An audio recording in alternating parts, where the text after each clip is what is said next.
Can I have your attention, please? We'll be starting up shortly.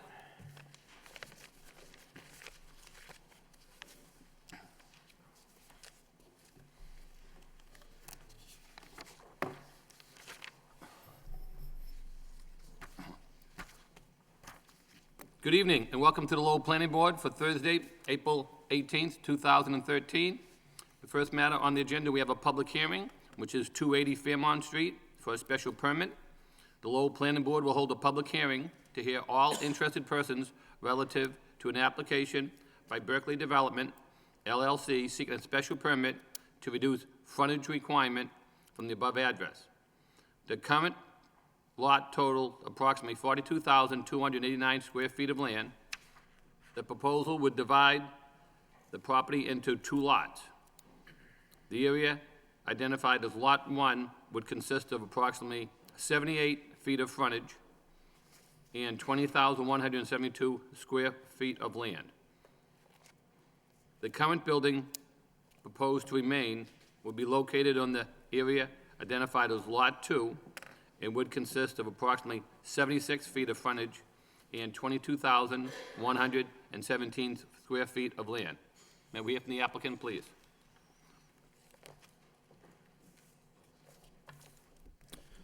All right, good evening. My name is Mark O'Hara.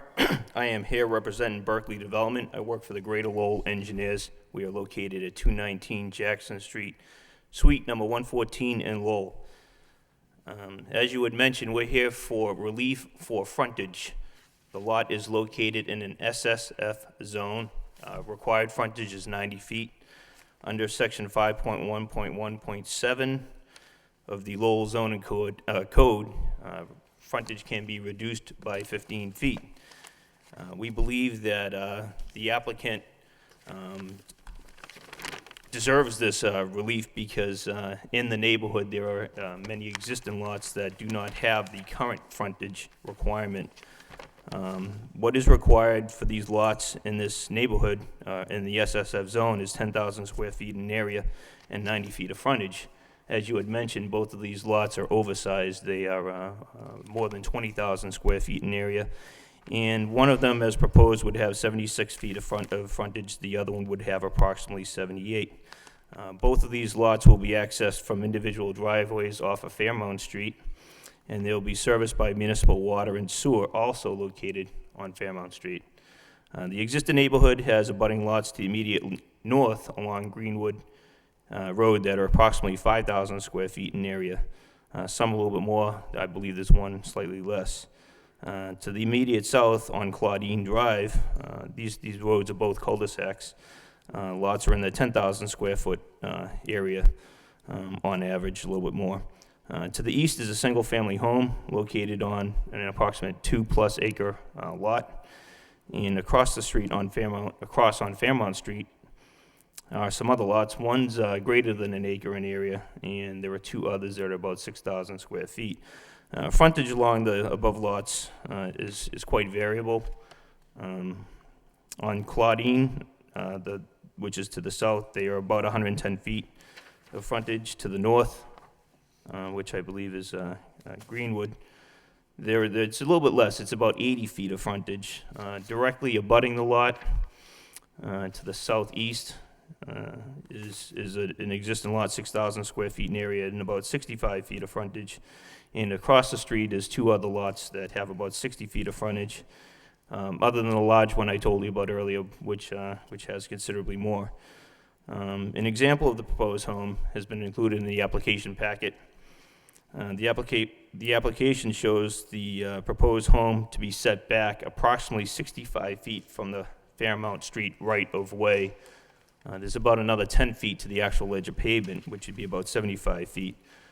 The reason we had set it back is to meet the minimum setback requirements. The house that's being proposed would have an attached garage to it.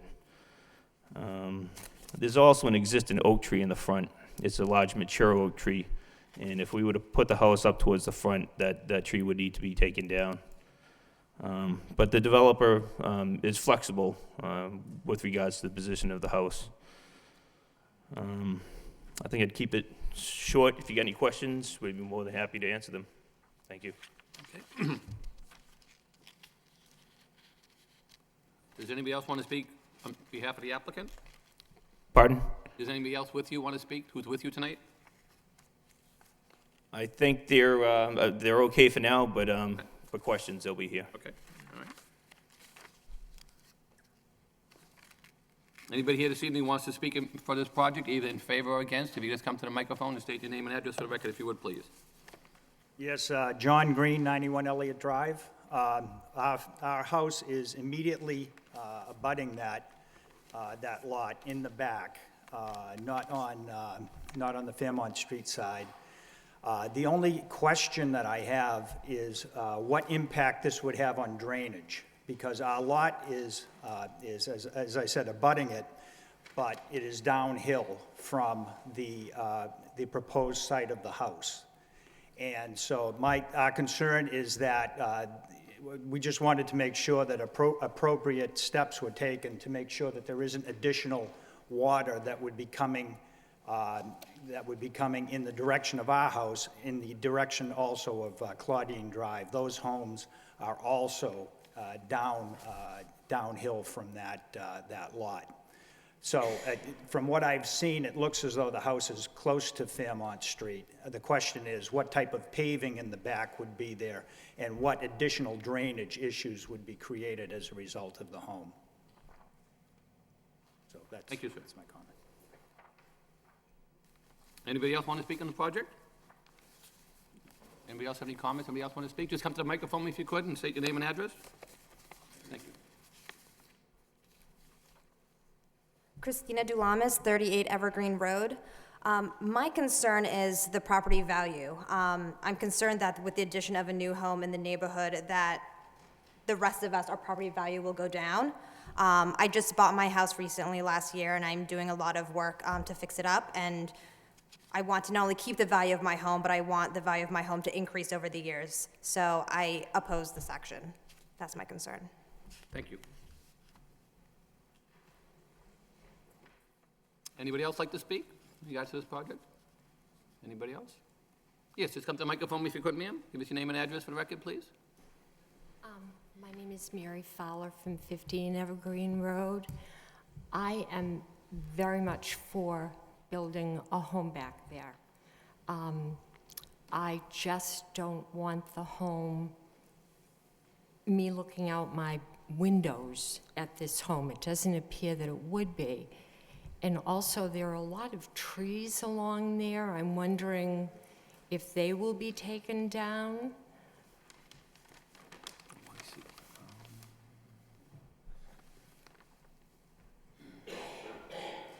Yeah, I see. I see where you are.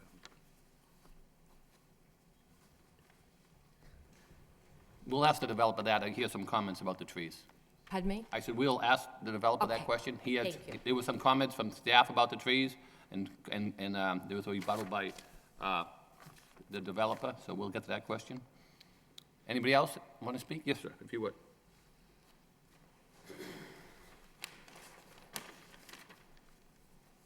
James McGrath, 37 Evergreen Road. I just have some concerns with, just seems like building another house in that side of the lot, it's creating a little more congestion as far as the houses. I mean, they're close enough as it is. So I have some issues with that. I also have some issues with, I think it was Stephanie, she mentioned what building another house in that area would cause on our property values. And I also have issues with whether or not they'd be taking down the trees in the back there. That's all. Thank you, sir. Hi, my name is Lori Henry, 32 Merrill Drive. I'm not directly abutting the lot, but again, echoing the same concerns in terms of overall congestion as well as the value of my home decreasing. I'm against the splitting of the lot. Thank you. Anybody else want to speak? Anyone else? Anyone else? At this point in time, then, I'll turn it over to any of the board members. Have any questions? We'll start with the board members. Joe, can I start with you, if you don't mind? Sure. Do you have any questions? We'll start with you. Yes, I would like the applicant to talk a little bit about tree removal, how many trees, how much of an area, and where on the lot. Joe, they're just put your mic on, I don't think it's casting up, okay? Got the green light on. Button on, okay, go ahead. It is. Thank you. Okay. Taking down the trees, what trees you're going to be taking down, and where, how much of an area that's going to be. Yeah, let's start with that. All right, again, my name is Mark O'Hara, Greater Lowell Engineers. Should I answer their questions first? Nope, just answer the board questions. Oh, okay. We'll address the same questions they asked you, don't worry. Okay. The trees, there are some mature oak trees out there, very mature to the point where some of them are dying off. Speaking with at least one of the neighbors, her concern was, more or less removing those trees because they are, to her, a bit of a nuisance. The developer's willing to remove the dead portions of the trees or the dead tree. I know there's one that's not looking too good. This lot, it's been vacant for a while. I'm sure the neighbors are familiar with it. There's an existing garage out back. There's the tree growth is overgrown. So the developer's perspective is to maintain as many mature trees that are healthy as possible to maintain that buffer. However, if trees need to come down because they're going to overhang the proposed structure, then they're looking to prune them, but not take any of the trees down that don't need to come down. And a question came up earlier about, or at least from the staff, about moving the house forward. We could move that house forward, but that would result in the loss of one of those large trees. How is that particular tree? What's its condition? The one out front? Yeah. The one out front is pretty healthy. Is it? I mean, I'm not an arborist, but to me, it looks like a healthy tree. Okay. That tree out front, in my opinion, poses as the greatest dilemma for this board. What do we want to do about that? We've got some competing interests here, and so I really want to talk about that for a little while. Let me ask, how close to that tree can the house be? How would you be comfortable with? I'd probably have to get back to you with an exact measurement because you could probably put a tree well out there. We're gonna have to fill so that you could minimize the amount of exposure of the foundation. But with a tree well out there, you probably, I don't know, 25 feet? Yeah. You'd want to be 25 feet back of it? Yeah, and that would probably put the house pretty close to where we're proposing it. All right.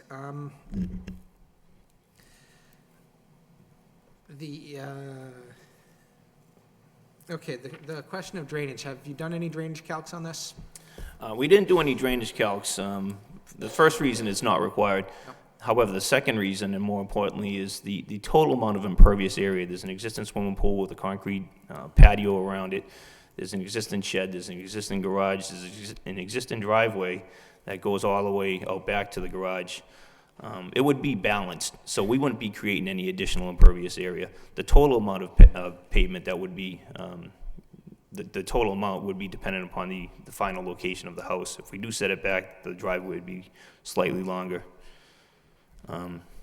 Well, putting in the house itself is going to create additional impervious area. The roof structure is going to be slightly larger than the existing garage that's out back. But we'd be removing because we'd be removing the garage out back, we'd be cutting out that driveway back there as well. It needs a lot of work in that back area to clean it up. And then, like I said, there's an existing swimming pool that I don't know if you can qualify it as being impervious, because it captures the runoff, but there's also a concrete deck, and all of that will be removed, and there'd be a lawn put in its place. Is there municipal storm drains on this street? Yes. There's There's a catch basin out front. Do you intend to tie into them? Nope. Okay, so your roof drains go to downspouts right into the ground on the lot, and your driveway runs off the driveway onto your lot, and you're just infiltrating into your 10,000 square feet of land. Right, the way that the site is graded or slopes, Fairmount Street slopes down. We're on the, it slopes down towards Tewksbury. The lot itself slopes back. Yes. So my concern is more for the abutter to the rear. But because there's gonna be so much lawn in between where the houses are and where the property line is back there, and because the total amount of impervious area is gonna be about the same, you know, really isn't gonna be any increase or in runoff. And of course, the further forward this house comes, the less impervious surface you're gonna have because of the shorter driveway, and the greater area you're going to have behind the house onto which any runoff will go and will be able to infiltrate. So there we've got another argument for pulling the building forward into where the tree is, okay?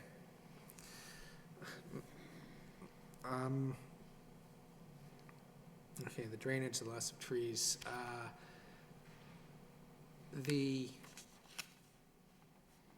garage issue and the width.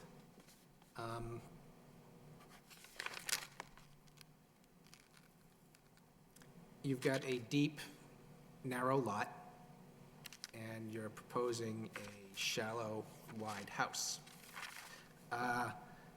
Have you looked at alternative designs to turn the building or swing that garage into the rear? That has been considered, relocating the garage to the rear of it, and it could be done. Or no garage at all. Okay, that no garage at all would certainly reduce the impervious surface. All right. Mr. Chairman, is it your intention that this just be a question and answer portion of the hearing, or commentary? You can ask any questions you want now, and then actually, well, the other board members ask questions, and then if you have anything else, we can come back. Okay, let's do that then. Okay? That's all my questions for now. Anybody else have any questions at this time? Jerry? Thank you. Thank you, Mr. Chairman.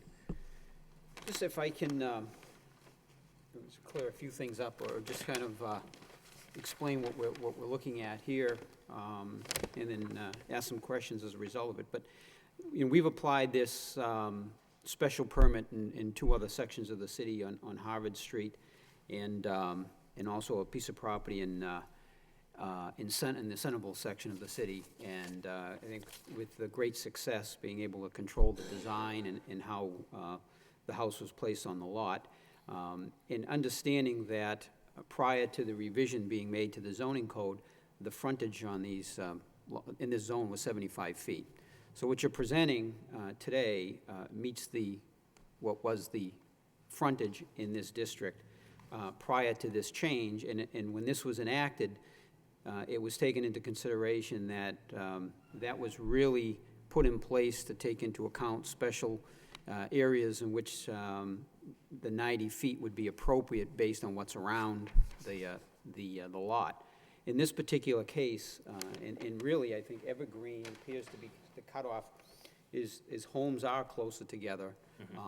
You know, they don't have the larger lots for the most part, and the frontage would be consistent. So from that perspective, and these two lots would be larger than most of the lots that are abutting the location. The only thing is my concern is, in any case looking at this from my perspective, is that this is a special permit. I would not be willing to grant a special permit where we would be creating a variance as a result of it. So my concern is the side yard setbacks as it relates to any kind of changes we even want to do here. And I can appreciate even offering the garage being removed, but you know, residents had expressed some concern about value, and I'll tell you, these are larger lots. You've got new construction. If you have a quality house built here and you get a sale, you're probably going to do yourself some good as far as having a comparable sale in the neighborhood to work off of for value. So from that perspective, it probably has more of a positive effect than a negative effect. But here's the issue. We want to make sure we have a quality home built here. And part of this special permit is that this board can control what gets built there, how it looks, what style, how it sits on the lot. So we can really, and I implore you to go down Harvard Street take a look at what was approved there and what was built. It's actually a beautiful piece of property. If anything, I think it probably even enhances the area. So, and I think that that's what we want to try to accomplish when all is said and done with this particular proposal here. But the challenge is, and I'm looking at where you're showing the placement of the proposed home, and it looks like you've put it there intentionally to meet the setback. Because if you pull it forward, now based on what you're proposing to build, you won't meet the setback. Right. So, to me, the optimal goal here is to try to move it slightly forward. And a lot of the issues that Mr. Boyle brought up is that you do minimize the impervious surface. Bringing it forward, you actually create more of a palatial backyard here. This is actually be quite a nice lot. And you minimize, as far as the homes on Evergreen, the backyards would really be looking at basically what they're looking at now. So from that perspective, I think a lot could be accomplished. There is the challenge of that mature tree, and then, again, we get into the design of the home. To be honest with you, I like the idea of having a garage. It adds just some more value to the home, rather than having we've approved subdivisions in the past, and not while I've sat here, but where the only way you could get them in was to have the parking, the driveways in front of the homes without a garage. And quite frankly, that didn't do anything for the neighborhood. It created some housing that we were able to sell, but it really didn't do much to enhance the neighborhood. So we really want to try to have a quality home put on the lot that is going to maximize values. So, I mean, from that perspective, I think we need to come up with something that's going to satisfy the setbacks, come up with a quality piece of property, and try to address the concerns. What were some of the other alternatives, or have you considered alternatives for styles of homes where you could still incorporate the garage, meet the setbacks, and pull it forward? Have you given a lot of thought to that, or?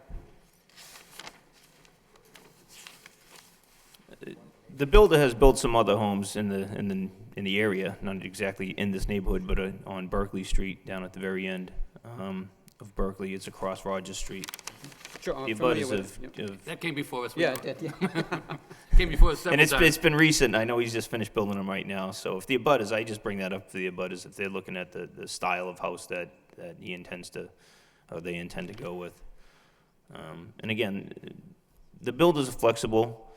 The builders obviously want to improve the value because they will own the house that's right next door to it.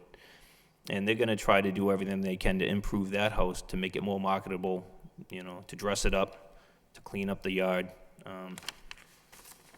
The show, if anyone's seen the show Hoarders, that house has been, if you go back there, there needs to be a lot of work done to it.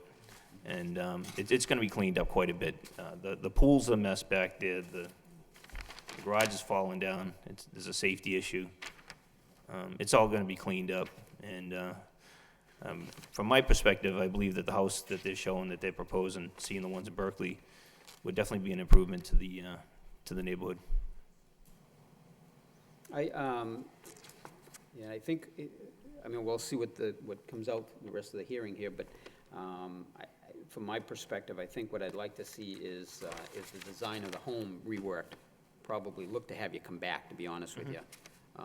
We can tweak it here at the meeting, but I really would like to see the whole idea of the special permit is for us to control the end product. So it's not just site plan review, it's not just a subdivision approval, it really is the approval of what's sitting on that lot. So I think that would, especially if you've got some experience doing this, I think we could come back with something that, understanding is to try to pull it forward, meet the setbacks. Would be my intention not to vote on this, creating any kind of a situation where you're looking for a variance. That was never the intent of this special permit. So that is not what I would be looking to do. But to incorporate those elements that, again, I think would end up with a quality home, assuming you're going to sell these. And to be honest with you, even in that section of town, there's been a lot of homes on the market for a long period of time. prices have come down to try to sell them. A home in this range with this size lot probably has a better chance of selling and probably has a good chance of selling at a decent value. So from a value perspective, I can't guarantee it, but I do have a lot of experience in reviewing this. I honestly think that it could be a benefit from that perspective. So that would be my comments, Mr. Chairman. Certainly, we'll talk out some of the details, but I honestly believe there's enough that has to be worked out. And the whole idea of this special permit is not just to approve the reduction of the frontage, but what ends up sitting on that lot, that I would want to see a final version of it. But that's my thoughts, Mr. Chairman.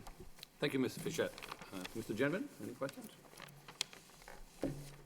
Yes, thank you, Mr. Chairman. So I have a couple of overriding concerns about the proposal. One is I just kind of have a general concern about people taking the yards and splitting it up and putting more houses up. That's a trend around the city, as people have raised. It raises more congestion, and it's a concern. And I don't want to see us as a city setting a precedent that's okay, that you got a big backyard, let's divide it up, let's build a couple of houses, make a few bucks, and head out of town, So that's not a precedent I want to set. I'm not saying that's what's happening here. I just don't want to, that's something that concerns me. In this case, that's mitigated a little bit by the fact that these are two large lots, right? Even divided, they're lots that are larger than most lots in the city. So that helps the situation with that regard. The second thing is this odd lot line.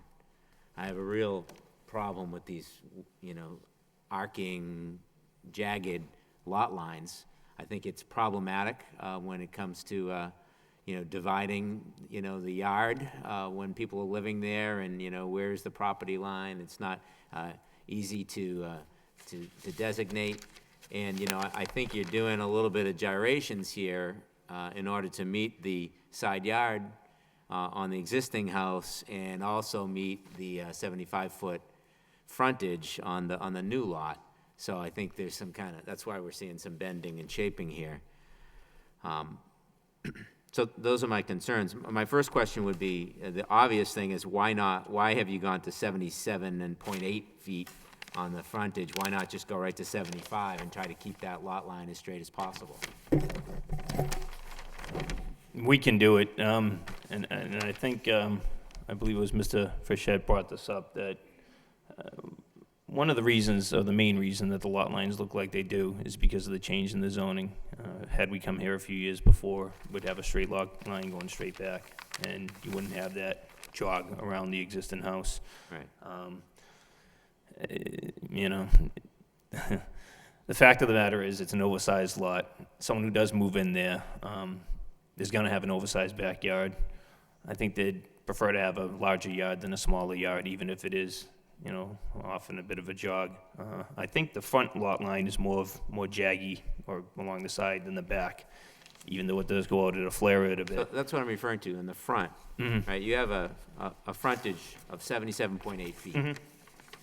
You could reduce that to 75 and pick up a few feet, and make that line a little bit straighter. Sure. In the front. And if that's the preference of the board, we'll do it. I mean, that would be, my preference would be to keep the lot line as regular as possible. I think it actually impacts neighborhood character by having odd-shaped lots, in my opinion. So I'd like to see that lot line be as straight as possible. As far as property value goes, I kind of agree with what the other members of the board say, that as long as we're talking about two houses here on 20,000, round about 20,000 square feet, I don't think the congestion is going to be too much of an issue. And if we get to, a brand-new quality house and a renovated existing house, I think that could actually help with the property value. And if we move that house forward to the street, and the people who are abutting on Evergreen there, you're going to be looking out at a backyard. And not a house, and not looking into somebody's window. So I think I kind of agree with a lot of the things that were said here. Moving that house forward helps. Getting that lot line as straight as possible, front to back. You might want to have some type of a curvature there, but in my opinion, I'd like to see it be a regular rectangular lot, if possible. The other thing I wanted to ask you is, would you be willing to agree to a deed restriction on these lots to eliminate future subdivision? I think, you're not gonna be able to subdivide this any further. Then a deed restriction wouldn't be a problem, right? Well, I hate to speak on behalf of them, but unless the city were to change the zoning to something, like it was back in the 60s or 70s, I haven't seen that happen in many cities and towns, but that would be, that'd be something, I don't want to speak on their behalf, but something. Yeah, so that's what I'd be looking for, Sure. I'd be looking for that condition. And just for the residents here, we're talking about, 43,000 square feet here. We could be looking at a cul-de-sac with 4 houses on this lot, right? And still, there'd be some additional approvals that would be required for that. But that's something that is well within the possibility for this lot. So getting two quality houses here on large yards, I think that might be a better alternative than what could possibly happen on this property. The other question I had is just relative to one of the abutters here brought up the drainage. Have we done a drainage plan on the property, impact of construction on drainage? We haven't done any drainage study. Again, it's only because it's one additional lot, and I don't believe it's a requirement. If it had been a requirement, we would have. And just based on the total amount of impervious area that's out there right now and what we're proposing, it's gonna be very similar. Okay. Aaron, that's not something that's required on this? Well, typically what the city engineer likes to see is that there's no new stormwater going off of the site due to construction of homes, any impervious surface, whether it's into the street, particularly into the street, into the stormwater or sewer system, or into a budding property. So what we typically like to see is some documentation to show how that's going to be accommodated, how whether or not there's an equal amount of impervious surface here. It appears that there's going to be at least a little bit more. I would argue that the swimming pool is not totally an impervious area, because it can actually capture rain, at least for a period of time. So in short, what we do want to see, and we haven't received specific comments from the city engineer yet, but what we do want to see is that the stormwater can be accommodated completely on the site. Okay. Yeah, I think that given the number of houses in proximity to this property, it would be nice to have some type of a drainage report. Okay. Just to ensure that whatever construction goes on here isn't going to redirect water onto, Evergreen and start flooding basements. Should be a bad thing. So in general, I think I'm, reluctantly supportive of the idea, but I would like to see, agree with my colleagues. I think it's a good idea to pull that house forward as much as you can to match the houses on the street. I'd like to see that lot line be as straight as possible. Drainage report, so that we know that we're not flooding anybody out. Avoid any variances.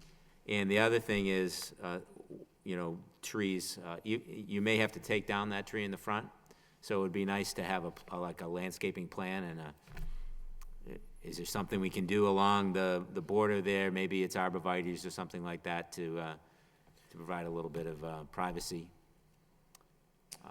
to the Evergreen Street. Is this something we could work out with the neighbor or the neighbors?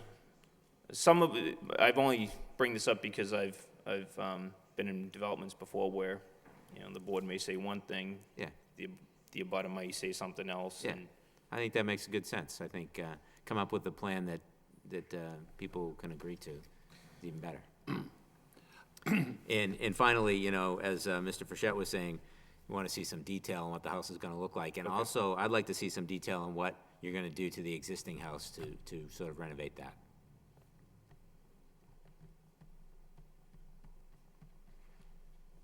That's all, Mr. Chairman. Bob, you have any questions? No, I have some comments, though. I think the house siting the house closer to the road is more important than the life of the tree, and I'm a tree hugger. One bad winter storm and that tree could be gone, and so you can always plant new trees. I'd rather have the house closer to the street. As my co-board member said, to straighten out this line, I didn't like I could understand it because the lot goes deep in the back on this side, so curving this line made some sense. But it was really driven by the existing house. You know, you're trying to work around the existing house to get another house lot so you can build a house. I mean, it's pure economics. But everybody has to live in this neighborhood, so whoever buys this house from the developer, who builds it and goes away when he sells it, the neighborhood has to work. And it has to be a good impact on the neighborhood, not a bad one. So I think it has to go closer to the street. There has to be some buffer against the Evergreen Road people. And I think your comment about offering to meet with the neighbors is to kind of hash out the issues along the border is a good one. That's all I have. Okay, thank you. I just have a couple of questions. I know now you conform with the side yard by what, 2 inches? I'm sorry? Your side yard requirement, you meet that requirement by 2 inches? Of the existing house, yes. Right. So I mean, because the question came up, you know, you have to measure it from the house or whether you measure it from the chimney. If you measured from your exhaust fan, then obviously you wouldn't make it. The exhaust fan that sticks out of your chimney, right? This is true, but I would, you know, I prefer the way that we measured it because it only makes this lot, you know, more appealing. If we had to jog it even further out, it would make it even less appealing, more difficult to put the other house in there.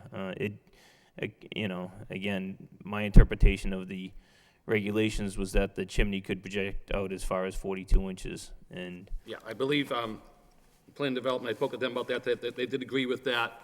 And then I had the question as well, what about the exhaust fan that's another 2 feet that goes out past your 40 inches? You know, and they said, well, that could be considered a structure, but whatever. But, because I know you have the chimney there with the exhaust fan, and you have the AC hanging out the window as well.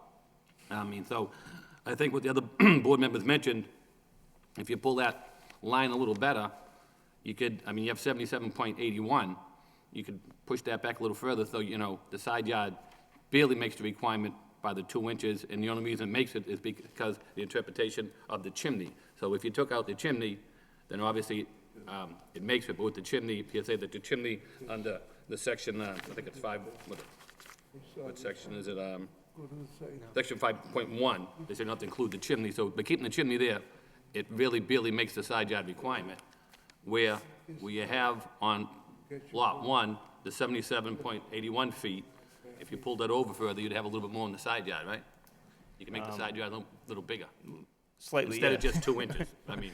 If we can save 2 inches, we'll save the 2 inches. No, I mean, I'm saying, you meet the side yard requirement out by 2 inches, Okay, correct? yes. So if you pull a lot line over, you can meet that requirement by more than just the 2 inches. Where is the proposed driveway gonna be for lot 1? Is it gonna be next to the driveway on lot 2? Yes. There'd be probably a buffer strip in between. So again, that jog comes up, but if the driveway, people tend to shovel their own driveways and assume that their property line's in between the two. I think that would give some definition to where the property line is. Right, and because help would that there be a berm or curb cut to tell where the two driveways are, to separate them? Yes. Yeah, I believe that there's no sidewalk out there, right? No. Speak of. So each driveway would come off of the road. Right, but I mean, on you know, its own. you want to separate the driveways somehow by some type of either curbing or median strip or something, so they're not just side to side. Right. I mean, so that would be something that you look at, because therefore you'd have issues with that with the two budding neighbors. The other question I had. So the question I would say is, try to, be able to utilize to separate the two driveways somehow.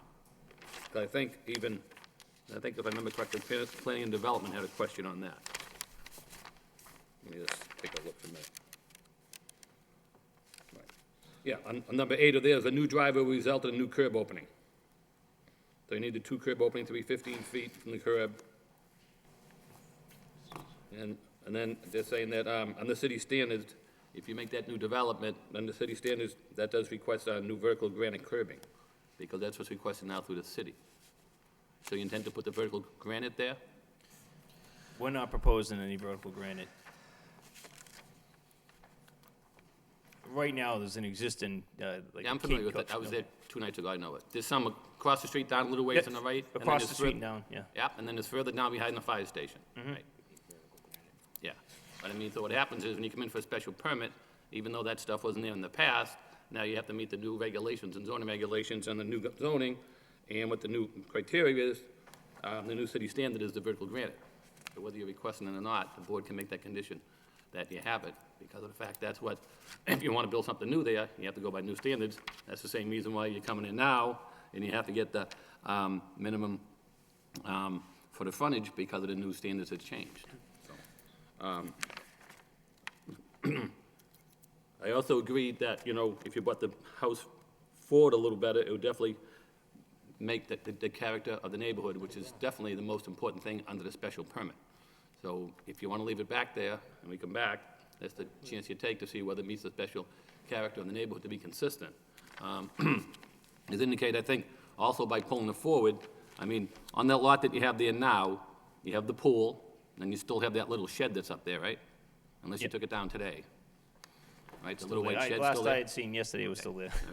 So, I mean, by pulling that forward, you have the pool in that little shed. I mean, the question would be, if the people behind there, I think it was Mr. Green who spoke, how that water runs back to their house. You're putting the house on the land, so you're gonna have more runoff than if it's just all the grass that's up there now. So that's a good question, like, where's that water gonna run? I mean, now you have the pool and just a little shed, where if you pull the house forward, I mean, by putting the house there, there'll be less area to absorb that water.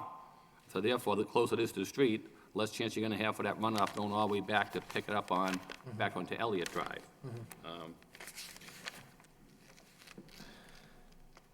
But you will be needing a new curb cut for the new driveway, right? Because now it's just that type of berm that's there. So if you do the new curb cut, that's where you can, they'll show exactly where the two different driveways are, or even put a curb in between the two of them. Because now if you look at it, I mean, where the other driveway is, most of that, I think it is on picture 4 that was submitted by staff, it shows how that's basically worn down. So in that way, that driveway goes in just a little ways, then stops, then the other one goes the length, and it cuts all the way around the back, and it goes all the way back to the back of to the right of the pool and by the garage. So,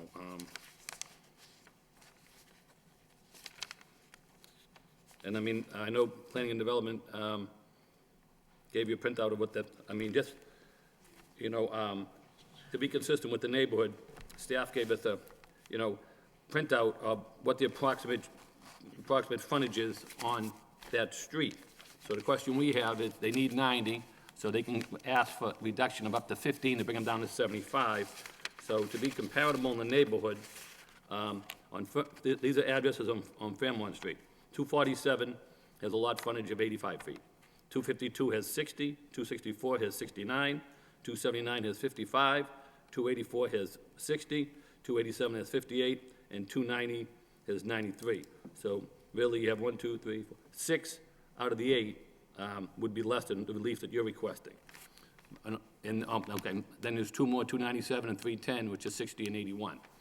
And then for the approximate front setback, you're talking about going back 65 feet, and planning staff requested maybe 25 to 30, and then and, the house address that I just listed, back from the street, are 13, 25, 25, 5, 29, 8, 25, 5, and 26. So that's where the staff comment comes up, to be consistent with the neighborhood, maybe it should come forward.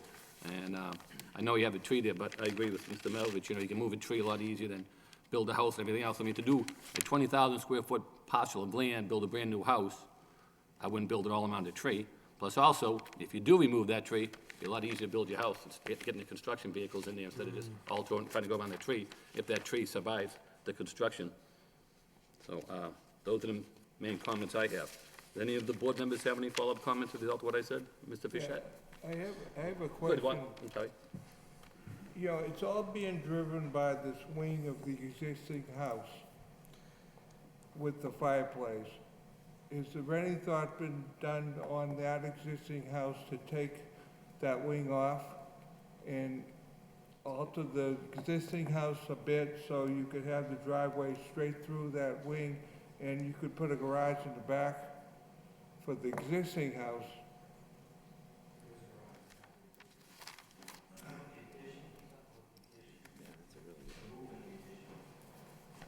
Moving the addition on the existing house? Yeah.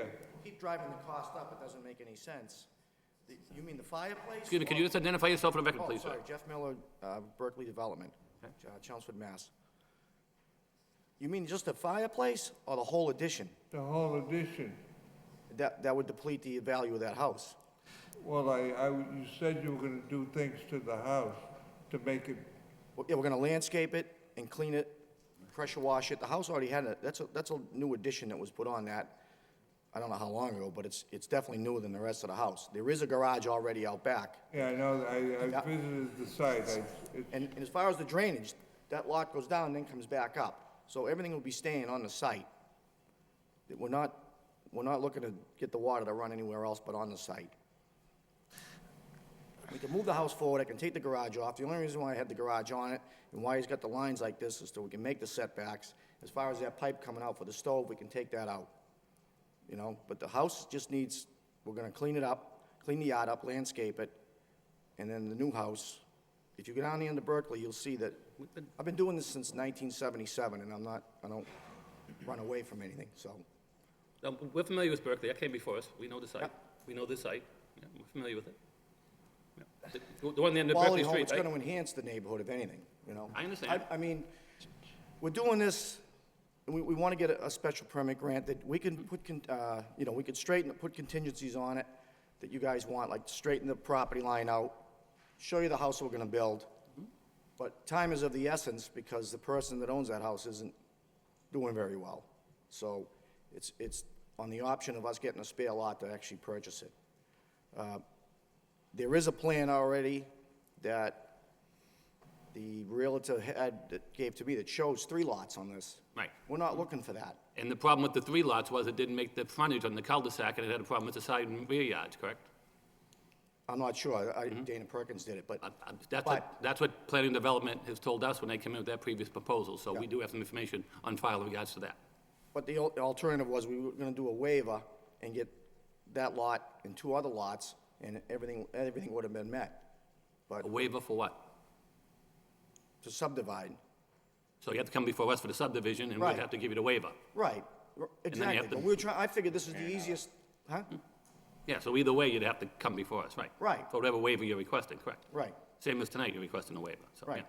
right. no, we're requesting a Special permit, so you're requesting a waiver of the frontage reduction, so it's a waiver, Right. correct? So I thought this was just the easiest way to do it, Mm-hmm. without hacking up the whole piece, Yeah. I mean, I understand what you're trying to do. I mean, to make make 2 lots of 20,000 square feet is good. I mean, up there now, the lot's in disrepair. As you say, the back of the house is in disrepair. Those trees that go along the property line, Mm-hmm. you'll see a lot of dead branches, I just wanted to prune them. I don't like taking trees down. I understand. Big tree in the front, you can take it down, we could put a couple of red maples up. Because, I mean, really, getting in there to work on your site would be a lot easier if the tree's gone. Right. I mean, it's right in the middle. No, I know, I know what happens if you say I'm taking a tree down. Yeah, I understand. So But I figured, move the house back, we won't get into Yeah. the tree issue. Yeah, but I mean, you pull, move the tree, pull it up. I mean, obviously, if you're gonna landscape, you can put any trees you like. I mean, Right. But I think, there's some valid questions. They said, I'm not too concerned. I mean, the chimney issue, I mean, it falls within the side yard requirement. I mean, it makes it by 2 inches, so I mean, it makes it. I mean, I know then the question Right, were. plus if he straightens that line out, he'll have. Yeah, I mean, you can come a little bit, but then you can't go any lower than the 75 because we can't give you the frontage reduction by a maximum of 15 feet, so you gotta stay within the 75. So, I mean, the question would be, on that line now, it's 77.8, so you can really only pick up 2.8 feet, right? Yeah. But I think one of the questions was, is there any particular reason why the lot line in the back veers over to the right instead of just going back straight? I mean, because Lot 2 is 20,000, Lot 1 is 22. So what if, I'm just curious why once you get by the house, the lot line bends more towards Lot 2 instead of just going No, straight? there's no real reason except for, The only reason for this was because these lots would actually qualify as reduced frontage lots. I believe the requirement in SSF zone is 20,000 square feet of area and 40 feet of frontage. We wanted to maybe consider that as an option, but in doing that, we didn't know if we would have to put the houses out back, you know? So we thought that this would, I don't know, 6.5 dozen, you know? Okay. Yeah, I'm just curious, I mean, I'm sure you gave it some thought when you drew the line. I mean, I'm just curious what your reasoning was, sure. Did anybody else have a question? You, Jeremy? Anybody else have a follow-up question? I actually have a couple of questions. If I could get a little bit of feedback from the neighborhood here. Does anybody here currently have trouble with flooding? Anyone in this neighborhood trouble with flooding? Okay, where are you? He's right behind. He's on, he's the house behind him, where the back lot is. Directly in the back. See what Okay. lot, In the back, see where it says trustee 91 Elliott Drive Trust? That's their house there, in the very back, Okay. yeah. yes, and the issue is that the property is downsloping from 280. It downslopes onto our property. It continues to grade down.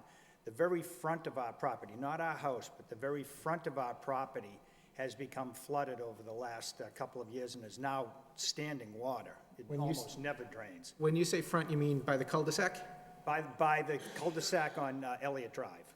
Yes. Yeah, so it's between Oh, I the see. very end of Evergreen Street, the very last house on Evergreen Street, I'm sorry, the very last house on Claudine, and our front yard are very, very wet and have become so over the last couple of years.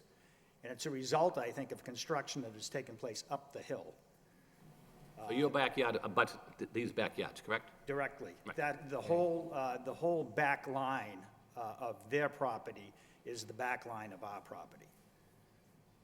So, and it all slopes downwards towards the end of Claudine Drive. And have you looked, have you had anybody out to figure out where this water's coming from? I talked to the city about it a couple of years ago, and, when it first started, and it became more and more of a problem. And it's drainage from up the hill is what it was described to me as. It's coming down, it comes down from the other side of Evergreen. There's a new house that was built in the back of the Battles home as a long driveway. I think that created some of the problem. Okay. And so it's just something that's gotten worse. I know that one of my neighbors down at the end of Claudine had to do a lot of work on his house just to keep his house from, backyard from getting flooded. So it's the way the terrain is sloped. And so the concern I have is that there isn't anything added to that to make it worse. And, but I want to try to understand, are we talking about subsurface water that's, or are we talking about runoff on the surface flowing onto your property? Do you see runoff from anywhere flowing onto your property? I don't see it flowing Okay. onto the property. Okay, so, Yeah, my driveway is stone. okay. So I wouldn't necessarily see it. Okay, so what it sounds like then what we're talking about is groundwater, which is water under the ground, as opposed to stormwater, which is surface, okay? Which means that the creation of impervious surface on this, if we were talking about stormwater, the addition of impervious surface on this lot could be a big issue. But where we're talking about groundwater, it doesn't really seem to, correct me if I'm wrong from the staff, but it doesn't seem like it would tie in very much. that adding impervious surface on this lot would, Well, that depends. It would take a stormwater study that includes borings into the soil to understand what the geology or geography of the soil is, to understand where that water is going to go. So I can't really answer that without that kind of study provided. okay. Yeah, we couldn't answer that in a definitive manner without some kind of stormwater study. I would just be guessing if I gave you an answer. Right, okay. Several people brought up congestion as an issue. Are you talking about traffic congestion when you bring that up? Okay, all right. Finally, one of my big concerns is the pedestrian character of the neighborhood. Is this a pedestrian neighborhood? Do people walk on these streets? Okay. Okay, so that is something that's important to the character of the neighborhood. All right. Okay.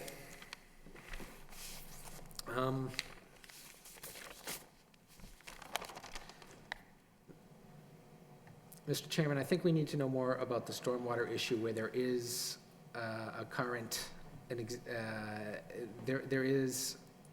are flooding problems nearby. We need to not engage in guesswork about how the project would influence them, both in terms of storm and groundwater.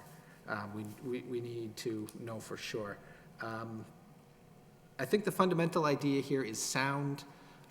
Based on the discussion so far, the dilemma, the tree versus pulling the house up, I'm leaning much more towards pulling the house up.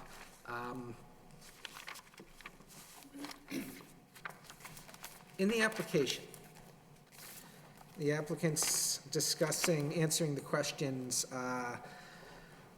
does the neighborhood preserve the unique, does the project preserve the unique quality of the neighborhood? Does it promote safe and welcoming neighborhoods? Does it prioritize land use policies that promote walkable, well-networked neighborhoods? And the applicants discuss those issues in almost a defensive or negative way. This will not harm. This will not make anything worse, okay? I feel, though, that bringing up the house closer to the street could actually make this project contribute in a positive manner towards the character of the neighborhood, towards particularly the pedestrian character of the neighborhood. If we've got the right house being put in. If we've got a house which is somewhat up closer to the street, which has a nice front porch, for example, that's the type of thing that actually serves to make the neighborhood better as a walkable pedestrian neighborhood, a walkable, well-networked neighborhood. Having sidewalks and having relatively short street crossings and having the infrastructure for pedestrianization there, that is an important part of having a quality pedestrian neighborhood. But the built character of the environment, what you're walking past, is also an important part of creating a welcoming, walkable neighborhood. Having a house which is somewhat near the street, which has a front porch, is more welcoming, promotes walkability, and promotes walking in the neighborhood. You could say hello to your neighbors as you walk by as they sit on their front porch.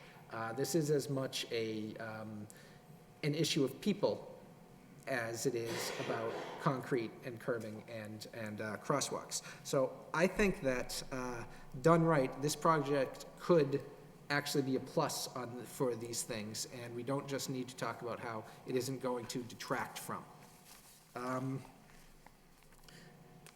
Issue number 5, does the project minimize the visual intrusion from visible parking, storage, or other outdoor service areas viewed from public ways and abutting residences?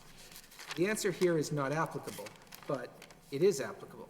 What we've got proposed here is a house with a garage on the side with a big garage door facing the street. Whereas we're not talking about a by right project, but a special permit project. And therefore the board can exert a little more influence. Moving that garage to the back, in addition to dealing with our setback issues, also serves to address this, reducing the visual intrusion.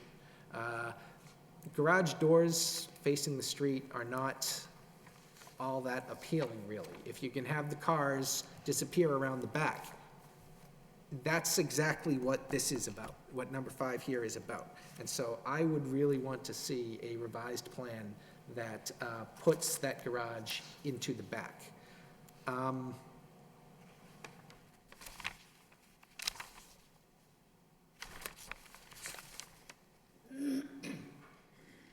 Okay, and just to address some points that several of the neighbors brought up. They asked about the effect of the project on their property values.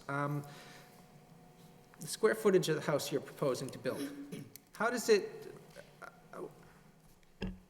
relate to the square footage of the abutting homes?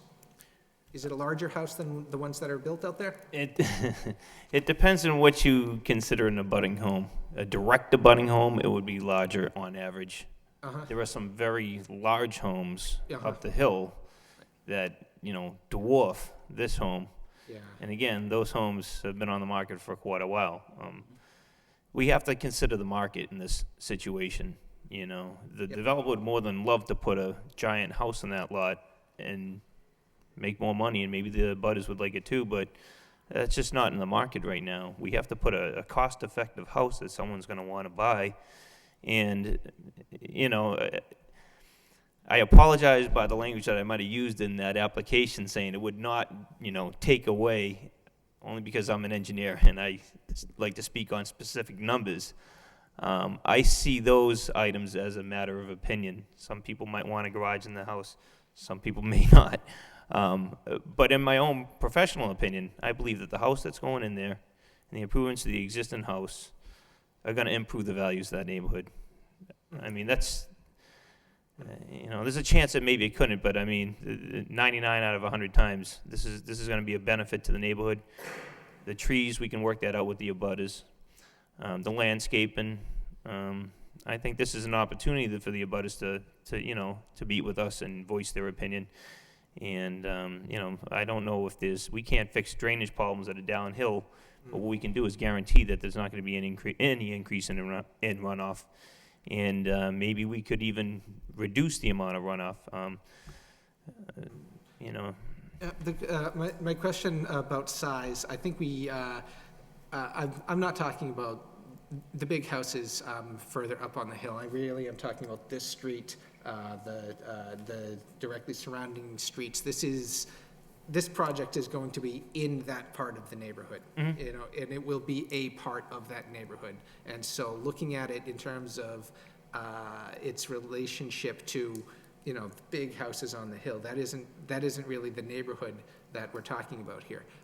What you're saying is that the house you're building would be larger than most of the houses in that area? Yes. Having homes larger than your own built in your neighborhood tends to bring up property values. It's, think of the opposite. Imagine if there was a neighborhood that consisted mainly of 2,500 square foot, 2-story colonials, and somebody came in and put in a couple of single-story, 1,600 square foot ranch houses. That there would be a concern here that having that less expensive housing built would have a negative effect on property values. Doing exactly the opposite, putting in something that is larger than what is there, tends to have a bit of a positive effect on property values. But ultimately, in terms of traffic congestion, in terms of property values, we're talking about putting one additional house in an area that has dozens and dozens and dozens of homes within a few hundred feet. Okay, so we're talking about a drop in the ocean here. Whatever effects it would have in these areas are de minimis. It's just not enough. If we were talking about, there was a multi-acre lot and he was putting in 12 homes, the particular characters and size of the house and its effect on abutting property values and on traffic congestion would be meaningful. But whatever effects we're talking about here, from one home, just isn't really going to be significant for the neighborhood in general. If I was living in this neighborhood, I would have come to this meeting and I would have had concerns, but the concerns I would have brought up, I would have considered to be most important to me would have to do with the visual character of the home and what it's going to look like on the street. Is it going to be an eyesore? Is it going to be inappropriate and inconsistent with what's there? These true, real neighborhood character issues, because one home can really stand out in a positive or negative way when we're talking about character and visual impact, in a way that one home isn't really going to be that significant when we're talking about property values or traffic impacts. It's one single-family home. All right, that said, like I said, I think we need to talk about, as much as I'd hate to lose a tree, a large, mature hardwood tree, I think that consistency with the streetscape and with the facades of the building, and having the right facade on this building so that it addresses the street, I think those are the larger concerns that we should be thinking in that direction.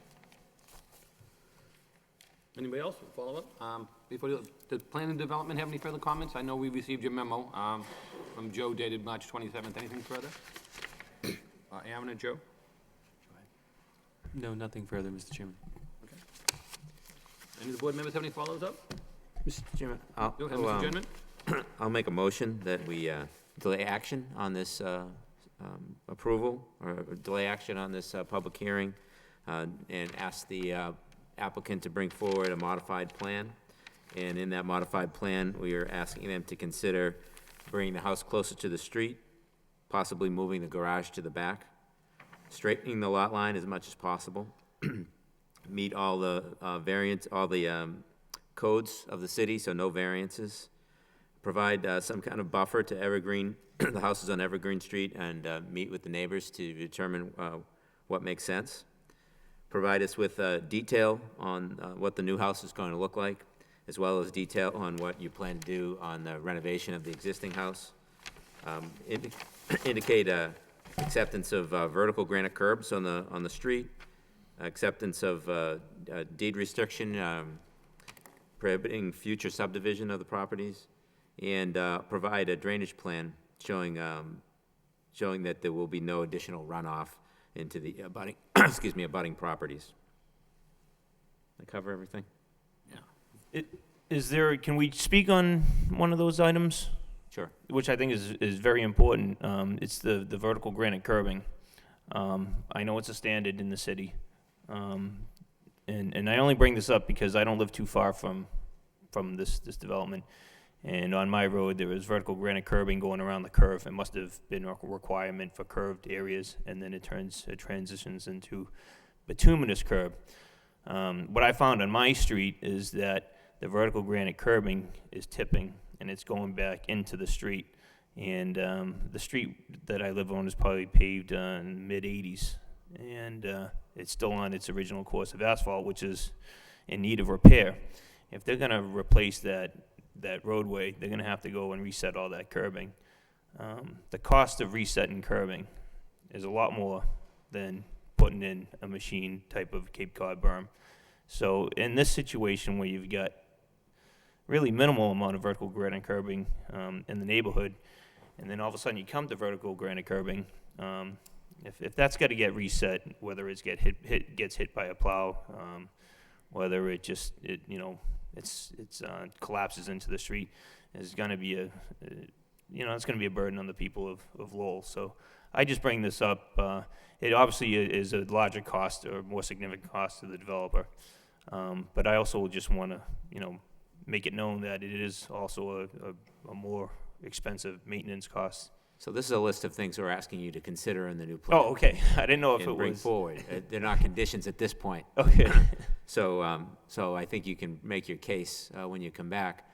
Personally, I can drive you around the city, in 20 minutes and show you places where the Cape Cod berm is torn up and all over the street, and the vertical granite Yeah, maybe after 10 years, it tips a little, but still looks better Mm-hmm. than a pile of, Cape Cod berm that's been hit by a plow once. Sure. So, so I think it's something that we should adhere to.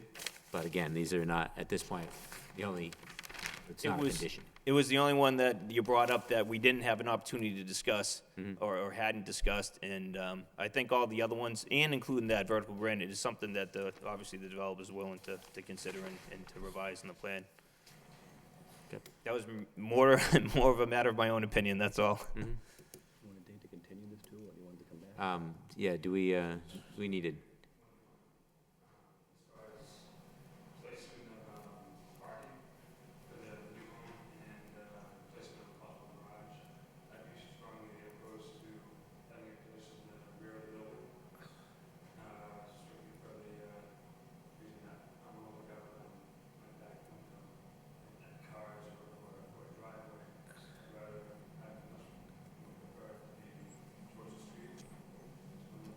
Yeah, again, they're not conditions, and when they come back, we can go through the plan in detail, and if it needs to be tweaked, we can do that.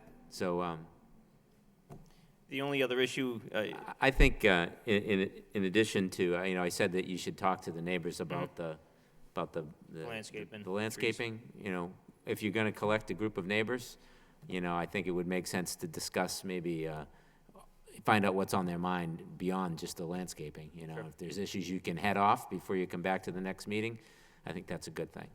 with regards to the drainage analysis, I just wanted to make sure we're on the same page. Something to the satisfaction of the city engineer, would that be satisfaction to you? I mean,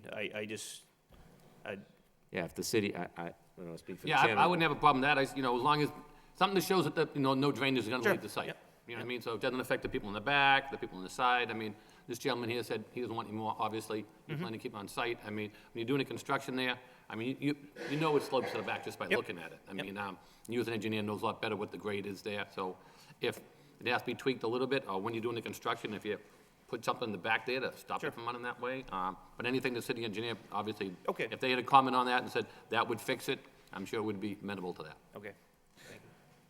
Mr. Chairman, this issue that this gentleman just brought up, I'd like to speak to a little. Yeah, I mean, we're just making a condition and bring it back in the future, so I don't think we make a determination whether he puts the garage in the front, side, or back. I mean, as Steve said, that was something to consider. I mean, he might not want it in the back, guy across the street might not want it in the front, guy to the left might not want it on the left, guy to the right might not want it on the right. Then what do we do? Yeah.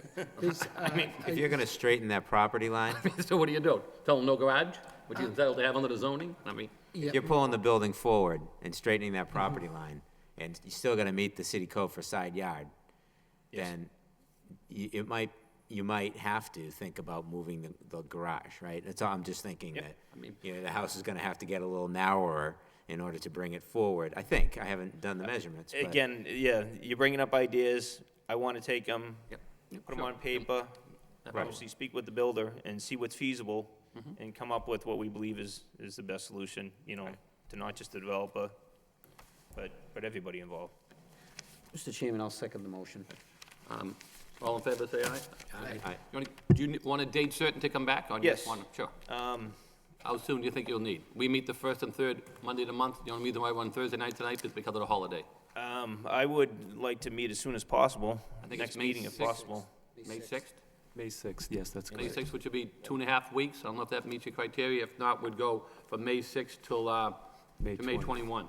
So the next two meetings are either May 6th or May 21, whatever you would like, sir. We can put on either day. May 6th.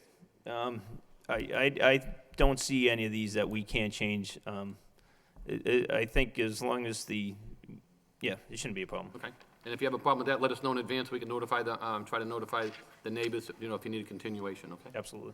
Okay, so the motion's been made and second to continue it. Steve, you want to amend it to the May 6th date? Yes. Okay. Motion made and second, all in favor? Aye. Aye. Any against? Okay, so the motion carries. Matter will be continued to May 6th. Thank you, everybody, for speaking tonight. We appreciate it. Thank you, sir.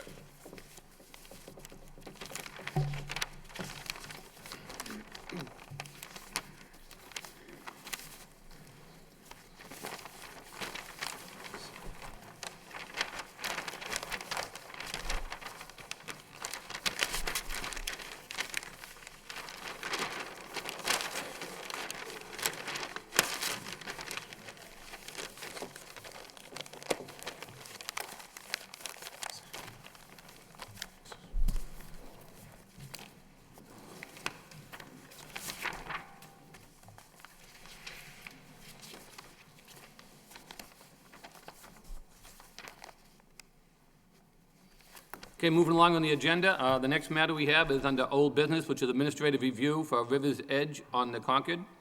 A project update will be provided to the planning board, including an allocation of a Mass Works grant fund to complete a portion of the infrastructure improvements.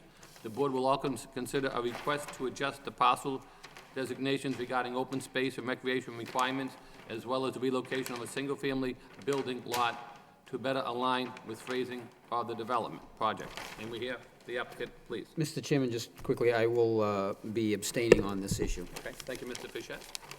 Mr. Chairman, member of the board, my name is Dennis Corners, 38 Westview Road in Lowell, and I'm representing the Residents First Development Corporation.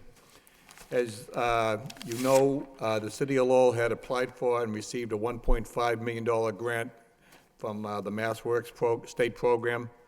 The grant will allow the Residents First to construct a significant amount of roadway and infrastructure, allowing for the development of an additional 30 to 35 units at River's Edge. The construction is planned to start sometime in July. The city has to administer the Mass grant under the terms of the grant award. At a pre-planning meeting with DPD, they had made a commitment to the state to construct the playground before June 30th due to some fiscal reasons. At that meeting, it was determined that it would be advantageous to move the proposed playground from the lot that was at the corner of River's Edge and Eckland Drive to a open space parcel almost directly across the street.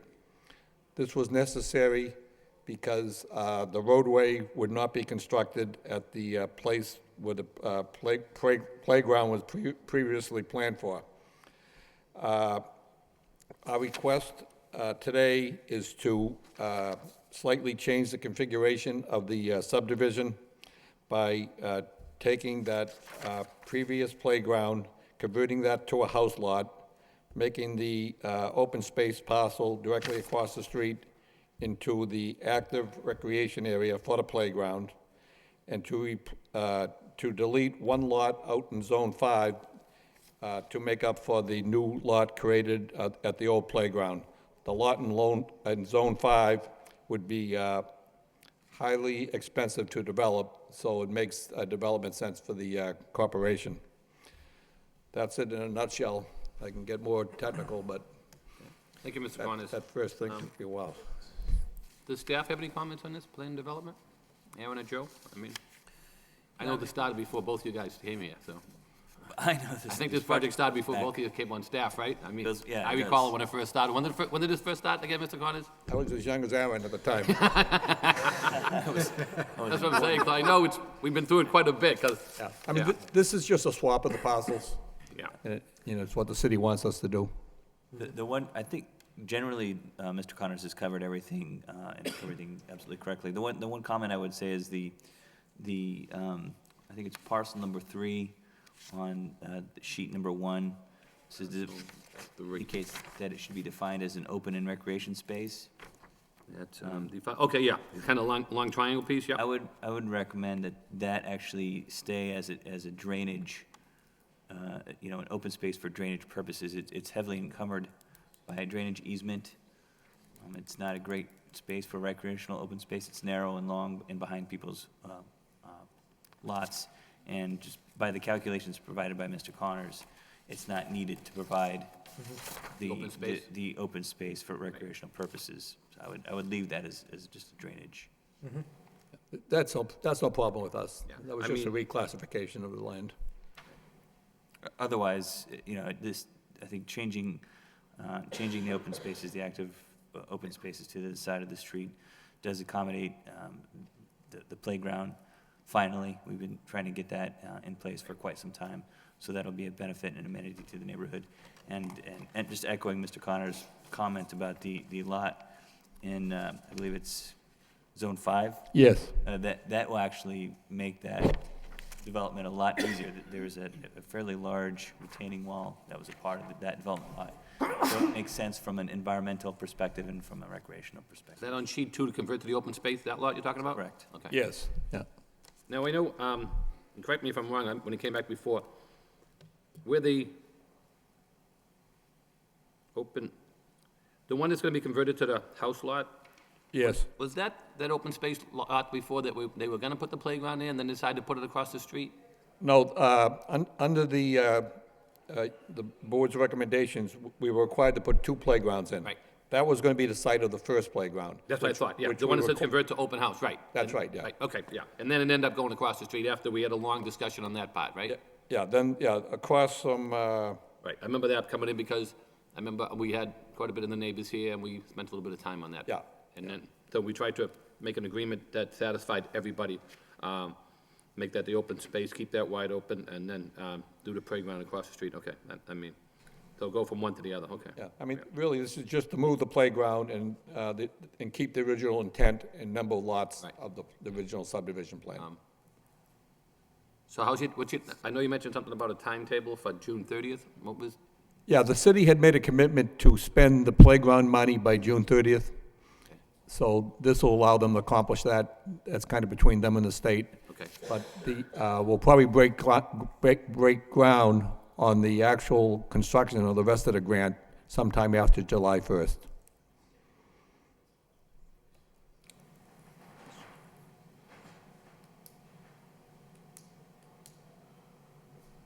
in the, anybody here in the public want to speak in regards to this amendment? Anybody want to speak? Anybody want to speak? Hearing none, any of the board members have any questions?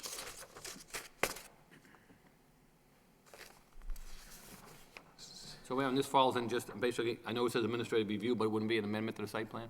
Yes, it would be an amendment to the site plan, subdivision plan, and actually special permit. This was a special permit project as well. Right, and then I think we changed some of that special permit consideration after this project, right?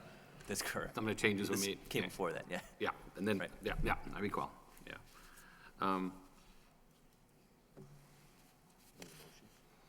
Yeah, I mean, if you want, I can make the motion, because I'm familiar with it from day one.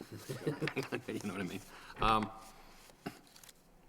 If the board members don't have any questions, I'd be willing to make a motion that this would be a minor change and not be a substantial major change, and therefore that it would not have to come back for public hearing, and that this should be, and be allowed as an amendment to the site plan, the special permit, and the subdivision as well? Correct. And subdivision. I'll second that, Mr. Chairman.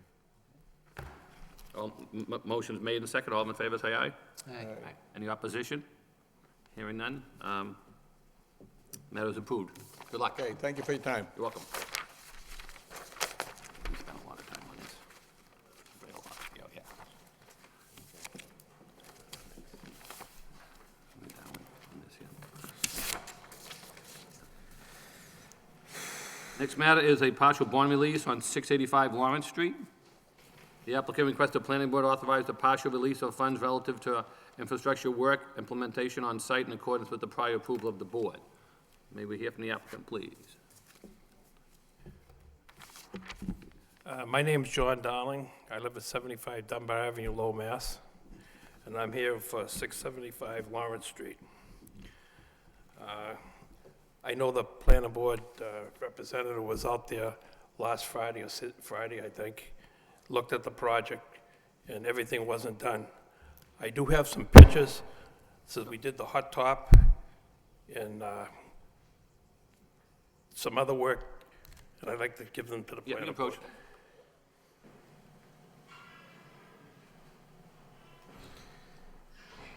John? Oh, yeah. The planters.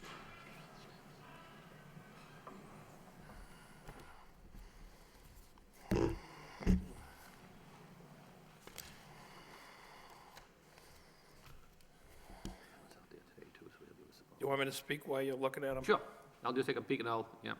Okay. We got the hot top done. I lumen seeded the area in the rear of the parking lot, which is not Mr. Frawley's property. And I thought it'd come out pretty good. We put the perennials in, the planters. There's 40 perennials in there. I think it called for 30 in each unit. And the hot top's 100% complete. we're only supposed to go 5 feet behind the trees that we planted along the back of the lot. And we went like 15 feet in to give them a grass area. I planted grass seed in it, loomed it, and I don't know who's gonna take care of it, but it's all done. I put a berm up like 12 to 15 inches in front of the parking lot, in front of the on the hot top towards the loom area, so all the water would stay on Mr. Frawley's property, and it wouldn't go somewhere else. It would catch in the catch basins that you see a picture of. I lowered the catch basins 2 to 3 inches, put new ones in, so they didn't drain properly. What we need now is a fence around the dumpster area, and the strip of the lines in the parking lot.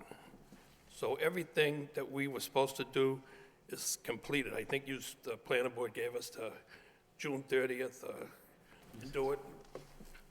Mr. Brock's did this as his first job Monday and Tuesday, the hot top. Now what I'm looking for is, and I think we made this agreement, to release one of the 2 remaining lots. Is that correct, Aaron? Is that correct? I don't know. Well, I think we were holding the Savings lots. Passbook as well as the lots, right? We're holding two lots. 2 lots in the passbook. Yeah. The work was completed. So we got the resurface of the parking lot completed, the patch lot completed, patching of the parking lot. We don't have the striping of the parking lot done. The planters are all in, as you can see in the pictures. The trees are all in. And the engineering for the parking lot is done. So what we do have left is just the striping of the parking lot and the dumpster area. So what we'd like to do is get the house lot 15 released so we could sell it. And also, I don't know how you're gonna work out to pay these people the bank money. And I know plan development was up there last Friday and again today, right? Yeah, actually took a ride over there today to walk through the site and can confirm that, a lion's share of the work has been completed. The parking lot has been resurfaced in the back behind the residential units on Andrew Street. The access area that you would gain access to the property off of Lawrence Street hasn't been repaved. I don't know if that was clear, if that was part of this project or part of the completion of this. As Mr. Dowling noted, the striping hasn't been done. The dumpster is actually located to the side of the dumpster pad, so it's kind of sitting in the landscape area without the fencing. So that needs to, as he pointed out, be located on the pad and fenced. It was loamed and it was graded as he suggested, so I think it looks good in terms of drainage. It will be, any of the stormwater will be maintained on the site as you come off of Andrews. There is a bit of a grade change from the exit drive, so that will be all preserved, or it will be directed to, for the most part, to the catch basins, at the very least, the landscape area where the trees were located on the back, and then also on the west side, have also been planted and will hold that landscape area. It's been seeded. I would recommend that once the dumpster has been placed on the pad, that the whole stretch that has loam on the west side of the property, which is where the dumpster is, or I should say the parking lot where the dumpster is, should be seeded as well, because of the grade of that area. In a heavy rain right now, there'll be a fair amount of erosion, so perhaps a hydro seed would be good. But other than that, there's just those 2 small things: some additional seeding, striping, and the dumpster.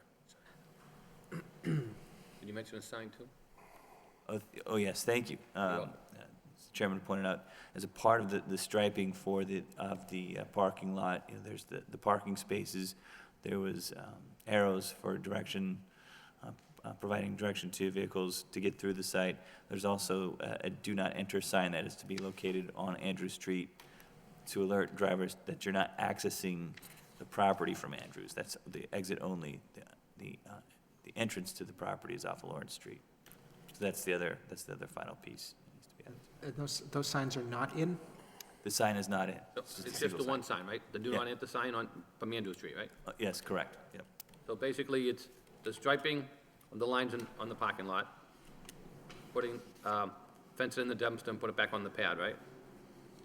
Correct. Right, and you mentioned some seating and as well as the sign, right?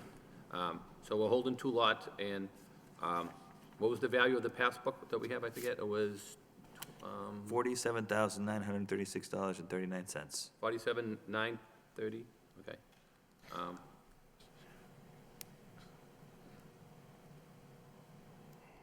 How long would it take to complete just the striping, the fenced-in area, and putting the sign up? The plan is to have the striping of the parking lot done this weekend. In the dumpster area. That's not a big deal. But Aaron, on the loom area in Seaton, where do you want that done? So if it's on the west side of the parking lot where. Where the dumpster is? Correct. There's boulders. There's boulders between the boulders is a little loam area. You don't want to put wood chips. You prefer loam. Wood chips would be fine, but, It's up to you. I don't care what you do. I would actually I would loam and seed it, because I think that would be better for the long term in terms of erosion, preventing erosion, because water does drain pretty quickly down the exit drive from Andrew Street, and I've seen in the past that it erodes quite a bit. So I would loam and seed it. But that was previously done, Aaron, I really believe the condo association owned that part of it. But if you request that we do it, we'll do it. I'd recommend loam and seed. So we do have the 2 lots though, right? Not one? It's 2, isn't it? There are 2 lots, yes. Because then we had a problem with first time they come back for the modification, right? Right, there are 2 lots. Any board members have any questions? Yes, Mr. Chairman. Aaron, has anybody from the city engineer's office been down to look at this paving job? They've reviewed the plans. I spoke with them today, and they didn't feel that there was a need to really go down and take a look at the paving themselves. They felt that what was proposed and what was shown in the plan would keep stormwater on the site. Mr. Chairman,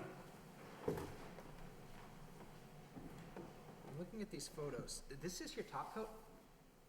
I don't understand you.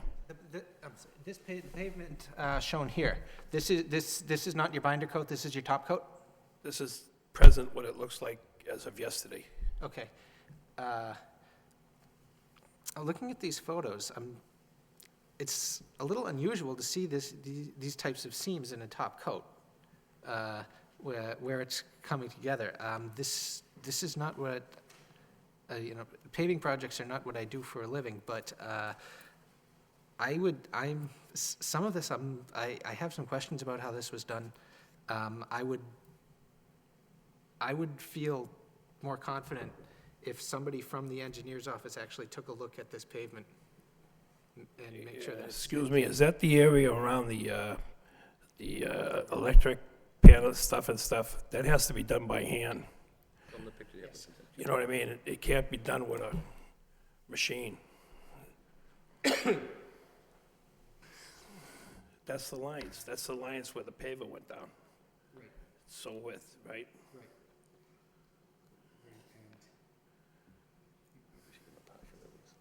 The paver only makes a line like 14 feet, so every line, even you do a highway and stuff like that, that's where the line is. I thought you were talking about, let me show you another picture here.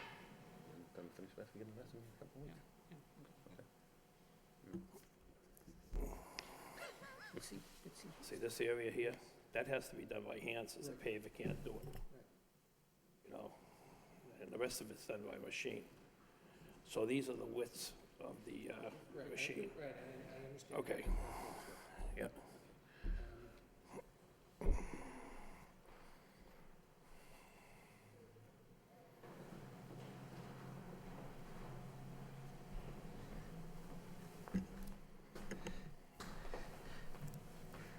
Brian, am I completely off my rocker here? Is this normal quality of the seams between different strips of pavement? When you do a lot? I don't think you see a uniform, when you see a paved lot, I don't think you see a uniform finish because it's not possible to have a piece of machinery to lay down the top coat so that there's no seam. Right, There inevitably is some amount of, you will see seams as the roller. Yes. Or as it's laid down, but I can't really speak to the condition of this, is whether this is common or not. It looks pretty common to me, but. This is a professional guy that does it, you know what I mean? Okay. It's difficult to look and tell from the photographs whether whether those seams are, there's not enough detail looking in a photograph to tell whether what I'm seeing is just the normal seams, or whether there was, I'm talking about the quality of how these seams are being joined together. You got a different opinion of, a professional guy doing the job than yourself. Yeah, exactly. I'm not a professional at this, Yes. and but it sort of jumped out at me that I've managed paving jobs for the city before that included doing street paving, seen the seams as they're laid down by the machines, and that just sort of jumped out at me a little bit. I would like somebody who is a professional at judging these things from the city side to just set my mind at ease, that this has been done in a sufficient manner. It's unusual to look at a photograph and be able to so clearly see the seams that there's this.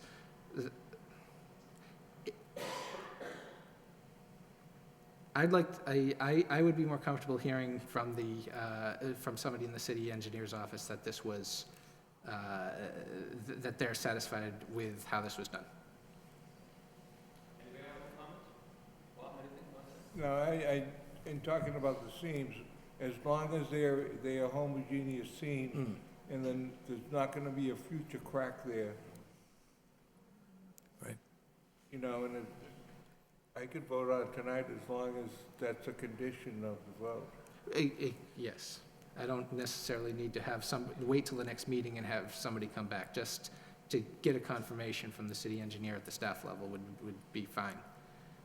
We can coordinate that if the board wishes.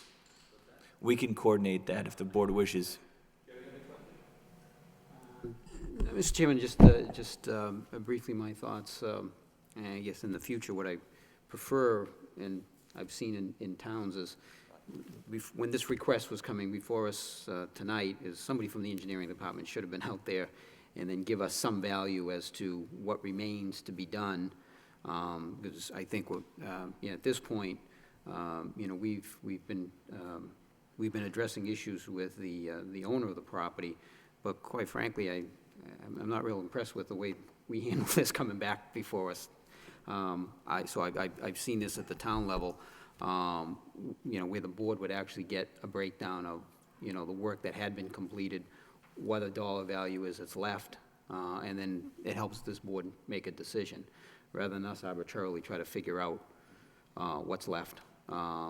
What's the value for the striping, what's the value for the signage, what's the value for, so I certainly, this evening, I'd like to, Aaron, do you have the original, and I don't have the original bond as to what's covered in the original bond? Sure, I can read that through it breaks down this way. The resurfacing in the parking lot was $23,370. Patchwork within parking lot, this was a lot of the patchwork that occurred before the paving that was just completed, was $750. Striping of the parking lot was $500. Planters were $15,000. Included within the scope of the planters, I should also point out, was the work related to the dumpster and the screening of the dumpster. So we don't have that broken down, the screening on, okay, No, not any more than the 15,000. okay. Trees were $5,316.39, and then a lot of the engineering work was $3,000. So the only thing that's really unfinished and broken out clearly is the striping of the parking lot, which is $500. Okay. However, the dumpster and the screening, that's a part of the planter Sure, line item isn't complete. sure. But we don't have that broken. I asked Mr. Dowling, how much, Mr. Dowling, were you looking to, for the cost for the screening on the dumpster? What was, $1,000. okay, Yeah. yeah. Well, Mr. Chairman, if there's no objection, I really would be looking at holding back $1,500, $1,000 for the screening of the dumpster, $500 for the striping. I guess I'm going to put a $300 value for whatever the signage is, so it's $1,800 being held back. Releasing that one unit for the occupancy permit on that one unit, subject to, and it doesn't have to come back here, but if there's an issue, obviously, but as Mr. Boyle says, somebody from the engineering department, just reviewing that, the work that was completed out there to make sure it's satisfactory. It would be kind of hard to change anything in the parking lot now. I just want to make that clear.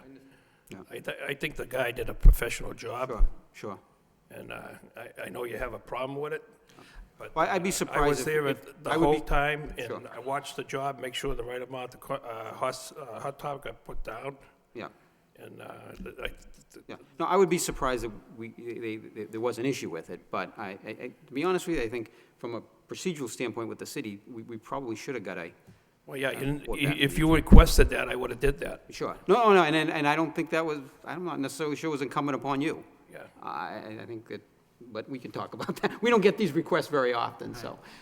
We asked for the city engineer to look at it today, and we got the request last Thursday. Okay. So 2 days. We tried to accommodate a quick response, but we were unable to do that this time. Okay, but they are planning to get out there then, is that, Pardon me? are they planning to get out there, the engineering department, or, I can reiterate the request, yes. okay, all right. So getting back, Mr. Dowling, how much time do you need to complete what's left? There's not much left. Do you need? A few $1,000, no, I mean, 3,000. Time-wise. Time? Time-wise, yeah. I think you gentlemen gave me a time of June 30th, and, No, but I mean, but this can be done in a week, 2 weeks. what I think we're getting at is, we're looking for a partial release. I think what we could accomplish tonight is give a partial release, okay? Right. Maybe a combination of lots and money, if that's what you're requesting. We definitely requesting the money, and you still have one lot, Yeah. and I think, So I mean, if we give a partial release, then we could continue it to a date certain, whether it be the next meeting, which is May 6th, or the following meeting, the 21st, if you feel you could have it done either one. And what would have in the interim, have the engineering department just go out and look at it. And then hopefully you have everything complete. They come back with us, so everything's status, everything on the status questions have been answered, then we can release the balance. So I think, obviously, I gotta admit, the planters look good, and I know you put those in first. all right, do I have to come to that meeting, or can Aaron take that? If everything's satisfied with them, then they can bring it before us administrative, we can put on the agenda, then you wouldn't have to be here. If we had a question that everything wasn't completed, if engineer signs up and says everything's done, I don't think we would have a Yeah, problem. I can think I can straighten it out with Aaron, what he wants done. I myself wouldn't have a problem with it if engineering signed off and said, all the work has been completed, we recommend you release that, and I'm sure if that was in writing, we'd get a copy to him. Pardon me? If he looks it over, and says they're satisfied to release the lot, if you'd send a copy of that. What are they looking at? Are you looking for them to approve the paving job itself? Just look at it and see if the work's been done. I don't, if they say that the paving is, adequate to the standard that. Okay. done within the, Yeah, we can do that. They're not gonna, just, the reason I'm clarifying is they're not gonna look at the landscaping. Sure. And I'm more provide concerned commentary on about, that. You know, you can take a look at the landscaping, you know, have them look at the stripes in the parking lot, you know, I mean, not, you know, but if they wanna go up there and see what the balance is, and if there's still work that has to be done, but I mean, they can look at the paving and say, is this satisfied or not? You know, I mean, if it's rock, usually, I know they do quality work, they, you know, they work, We can coordinate that, when they work a lot of other places. right? So I mean, you know, so I mean, if all these conditions were met by the next meeting, then maybe you wouldn't have to appear if we had a letter from staff and in engineering saying everything's been complete, then we could vote to release it. Okay, so, Suggestion is, we could give you either the May 6th date to complete the work, or the May 21st, if you want the sooner the better. we're leaving 3,000 on the table? I don't think we got to that part yet. I think what we'll do is, you tell us what date you want it done by first, and then we will tell you, you know, what we will release and how much we will hold back. Aaron, we're definitely releasing lot 15, right? Nope, that's up to us, not up to Aaron. Oh, I don't know this. That's what I'm So confused. basically, we'll take a vote tonight if you know, Jerry's mentioned discussion-wise, maybe releasing one of the lots. That would have to be a full, you know, we have to vote on that, and then partially release some of the money. So my first question would be, Okay. you know, when could you have the thing completed by? I would say that I'll have it done by 2 weeks. Okay, so do you, our next meeting is 2 weeks from this coming Monday. So you want the 6th or May 21st? May 6th is the next meeting. It depends on how you vote on the 50, I mean, lot 15. no, I mean, I think we don't have a problem releasing one of the lots tonight, I don't think. I mean, Bichette doesn't have a problem, I don't have a problem, I don't know what the other board members have, but, So we got minor work to do, right? Okay. so I mean, what we could do is, we'll discuss releasing. I'll get it done for 2 weeks. Because okay. So now we'll come back and, we're holding 2 lots, so the compromise could be, what do the board members feel about releasing one of the lots and still keeping one until they come back and complete all the work? I know Jerry throw that out as a proposal, if people are satisfied with that. Mr. Chairman, I need to abstain on this Okay. matter because Okay. I wasn't here at the initial discussion. You guys have any problems with keeping one of the lots and holding one for the time being? No, it's, No? Okay. And then we're holding 47,936. Well, you figure you'll probably be the last one to get paid, right? Likely, right? I promised Brock's his money. Yeah, that's what I mean, so whatever you get tonight, you're gonna go to Brock, and you'll be the last one, right? Most likely, I'm guessing, right? That's how it works. Right. So, did you have a potential figure? I had $1,800 based on the striping, based on $1,000 for the, Signage. for the, Even in one lot? and, yeah, we can make it to 2,000. Again, I don't know for the signage, we'll just make it an even 2,000. I think that would be reasonable. So what they're proposing is release one lot tonight, Yes, release all the money, and we'll hold a balance of $2,000, I'd be happy with that. okay? Then you come back, if everything's satisfied, we release the other lot and the balance of the $2,000. Will I have to come back for that last if Aaron's satisfied? Okay, Recommendation from the city in the plan development, okay. say it's fine. If they have a question on it, you Then may I'll have want to to come just back. come, because then we only hear one side of the story. And just to clarify, the other lot has to be, the other unit has to be completed before any release of the occupancy permit, right? That's absolutely. Anyway, In my understanding, it's not It completed. needs to Yeah. meet the building code. Yeah, thank you. That's very, You wanna put that for a motion? Yes, yeah, Mr. Chairman, so again, in the form of a motion that we release one unit, one lot, which is the completed unit, and we hold back $2,000, subject to a report, satisfactory report from DPD and the engineering department regarding the work to be completed.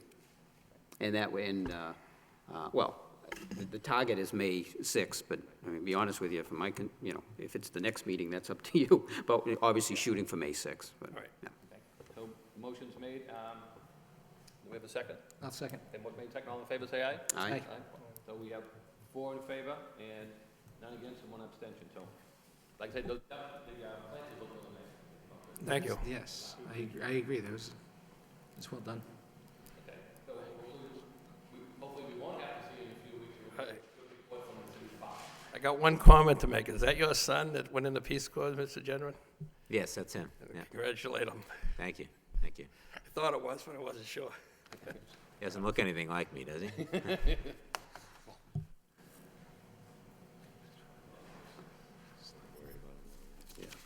Okay, moving along, what do we have? One matter from, you're from the for the ZBA? Okay, why don't we take that down then? Okay, for the DBA notices, we have one matter that I believe Attorney Elidas is here on. That is, let me pull up my, the, is it- so, actually, we have two ZBA notices.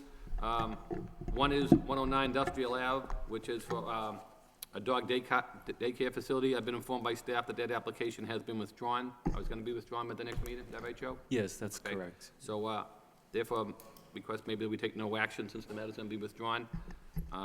Therefore, we move on over to the next matter. Next matter is a special permit for Habit Opco, 22 Old Canal Drive, to utilize a part of a current vacant building for the purposes of operating a narcotic detoxification and maintenance facility. This is before us for recommendation only, and this matter will be heard at a public hearing on April 22nd before the Zoning Board of Appeals. So we can hear briefly from the applicant. George Cielides Jr., 133 Market Street. Put myself on the wrong block for a minute there. 133 Market Street, Lowell. And I'm here this evening on behalf of the party who's filed for a special permit with the Zoning Board of Appeals. Folks, I know normally,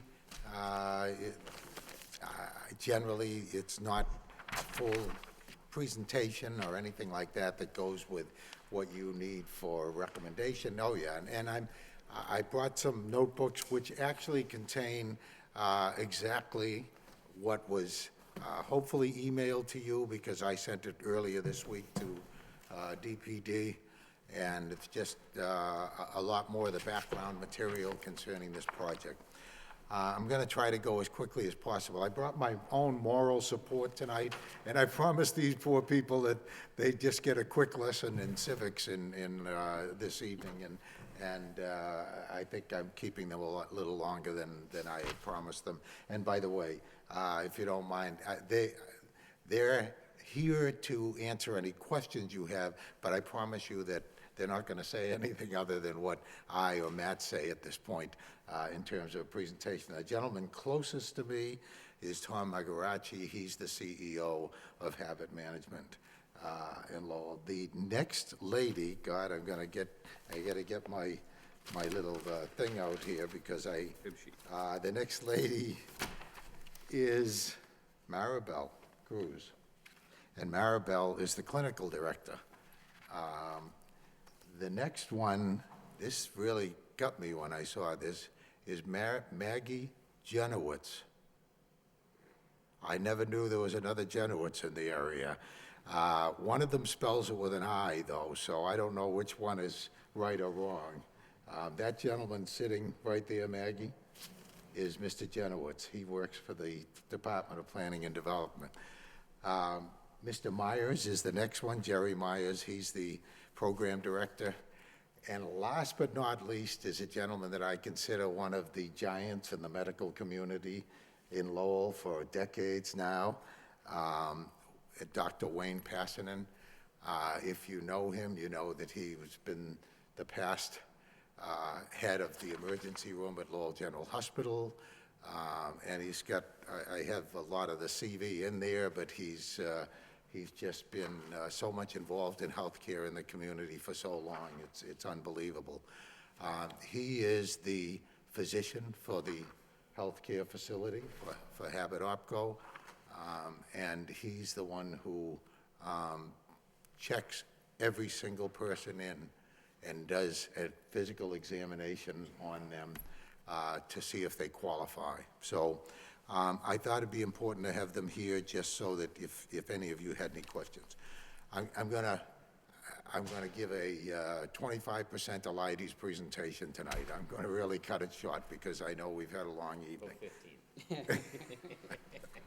And Mr. Gendron always picks on me when I say that, but I understand that. First of all, a little quick history. You probably recall that when that I was before the planning board with regard to a recommendation about a zoning change. About a year ago, Mr. Magaracci came to me and said that they are currently operating out of Hall Street, the foot of the rear of the Wanalancet building, Wanalancet Mill Complex. They've been there for more than 15 years, operating successfully and treating people who really need help around here.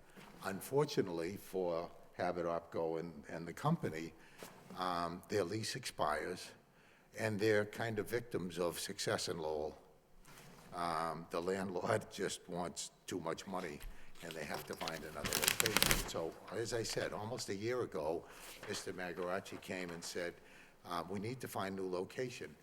I found a couple of them, and I went to see the city manager and the assistant city manager, Mr. Bakey, about these. And we talked about it, and they were encouraging.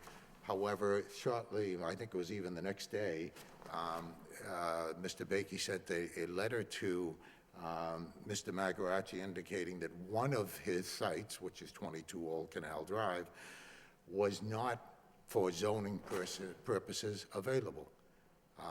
Strange. Every other, as you know, 7.7 is a whole separate section of the code that deals only with what I've referred to as narcotic management facilities. Mr. Bakey said to him that even though it would appear that particular site fills the bill for you, you can't go there. You can't even go and ask for a special permit because it's not zoned to do that. So you have two choices. You either change the zoning to make a different description, and I have a copy of the letter if somebody ever wants to see the email. You either change the zoning to change the description of their operation so that it fits into another category, or you change the zoning to make that particular use, their use, a use in a light industry area, which is how we ended up with you folks. So we did that. We went through the whole process. We went to the city council. The city council, by the way, this board was nice enough to pass it 5-0. I think they understood the gravamen of the situation and the importance. I'm not trying to put words in your mouth or anything. The city council voted 8-0, one councilor missing, in favor of making that change. So here we are. We have a great facility. These people have been serving literally thousands of Lowellians and greater Lowellians for the past 25 years, counting their predecessors, and done a wonderful job. On an almost daily basis, they deal with 500 people who get treatment. The beauty of this is they not only get treatment, it makes them productive, and they can go and get their treatment and go to work because of the treatment that they're receiving. In addition to that, they make all kinds of social assistance, when I say social, work assistance, all kinds of programs available, educational programs so that these people can work, so that they can be productive citizens, and these all take place currently in the facility at Hall Street, and now we found this wonderful new facility. The thing about the facility at 22 Old Canal Drive, and Matt in a minute or two will just show you a little bit more of the dynamics of the thing, is if you could ask for a place, in my opinion, that is more remote in the city of Lowell from what the city of Lowell environments are and housing and development and all of that stuff. I don't think there's anything that's in an area that's more remote from certainly residential property in the area.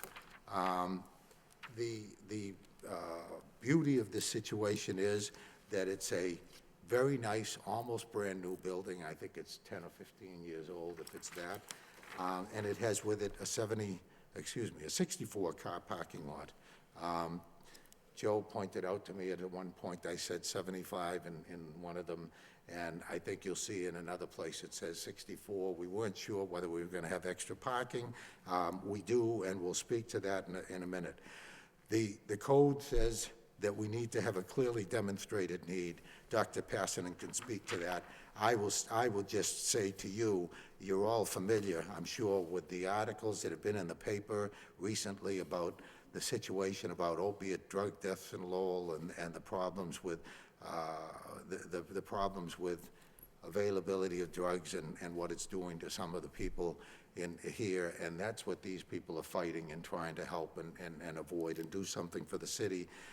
The need of treatment, we wouldn't have 500 people being treated there if there wasn't a need. And by the way, of the 500 people that are being treated there, this question was asked of me, 86% of them reside in Lowell. So we're taking care of Lowell people in this facility.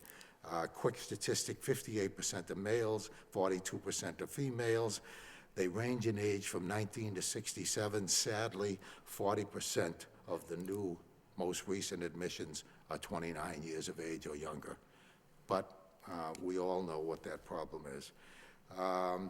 They employ 36 people, generally at one, that's total. They're open 7 days a week. They close, this is very important because somebody's going to talk about, well, what about traffic and this and that, whatever. The facility starts at 6 in the morning. Actually, the help gets there at 5:30, most of them in the morning. They might even push it up to 5:30. People go there, have their treatment, and go to work. They are, I say that because at 2 o'clock it's closed. This facility is closed and over. So, two important things. That not only are we talking about jobs and tax revenue, because the building is empty, the current building's been empty for 3 years. They haven't been able to fill it or do anything with it. It's in a light industry zone. The requirements speak to that it's something that fits into the neighborhood and doesn't create any problems. I think that's clearly the case. And I'll let Matthew go into some of the other parts of it. I've given you, I think, a lot of other information so that you hopefully will understand the nature, but if anyone has any questions about what it is, believe me, I have a much greater presentation to give to the Zoning Board of Appeals, but I don't think at this point, based hopefully on the information I've already provided you and the information that I've just given you now, he's going to quickly hopefully give you, and any questions you might have, we're hoping that you will help us along and recommend to the zoning board that we grant the special permit. So Matt, maybe you can give us a quick... Good evening, members of the board. For the record, my name is Matt Hammer with Hancock Associates. We have an office in Chelmsford. And I'm going to give you an overview of the property. This line here is the Lowell-Chelmsford line. Route 3 is down here. This is Stedman Street here. Old Canal is here. There's a landfill over here, and then multiple retail, mixed, industrial buildings all along Stedman Street as you head in the northerly direction. This is Old Canal Drive here. It has an island here with an area wide enough here to take a left or right-hand turn. And I believe primarily that was set up originally because this is an industrial district here, so it can accommodate large vehicles making turns in and out of Old Canal Drive. This is the property here, which is approximately 3.2 acres. The building outline is here, of which I just shaded in blue the portion of the building that'll be utilized for the facility. This is all grassed here, grassed in the back, and then there's an entrance drive here. There's 20 parking spaces here. There's an existing loading bay here, grass, and a loading bay in the back for a dumpster area. There's a parking facility here, 14 spaces to the north, 18 to the south. They're already striped. They're already demarcated with the required handicap spaces. There's a sidewalk that is adjacent to that parking space and also provides a walkway to the entrance here. The drive continues here, and there's 9 spaces here and 3 spaces here. There's a walkway here that goes to a covered entrance, which is going to be the entrance to the facility. And then to get more detail on that entrance, we've provided the proposed floor plan. And the covered entrance would be here. They come into a waiting area here, and then there's a dispensing operation here, which dispenses 4 individuals every couple of minutes. So the process of serving the patients is a very quick process. At the beginning of the day, there's going to be 46 vehicles on the property waiting for the facility to open, and then once the facility opens, the dispensing is just a cycle that continues throughout the morning. So with the operation and the cycle that they're going to have, we anticipate that there's going to be 18 parking spaces always open on the facility. Right now, where they're currently located, they only have 16 to 18 spaces right now, and to the best of our knowledge, there hasn't been a problem in that tight, congested area that they're in. The entrance is far back from the intersection to Stedman, so there won't be any issue interfering with any cars coming or leaving on Old Canal Drive. And I don't know if you've been to Old Canal Drive, but you'll rarely see a vehicle on Old Canal Drive. And it's very wide. There's a sidewalk coming down the entire length of Old Canal Drive on the northerly side as well. I can answer any questions anyone may have. Any board members have any questions? Mr. Gendron? Thanks, Mr. Chairman. I had a couple of questions. Is it 7 days a week? Yes. It's open 7 days a week, opens at 6, closes to 2 every day? 5, the employees are there 5:30, they're all out by 2. Okay. Does it close early on Saturdays, I think your narrative says? I don't think so. Do you Time you close on early Saturday? Yeah. Oh, I'm sorry. Back it says. Okay, I'm sorry. I was reading quickly, go ahead. Sunday it's closed at 11:30 also? Do you get, are your clients, do you get many homeless people as clients?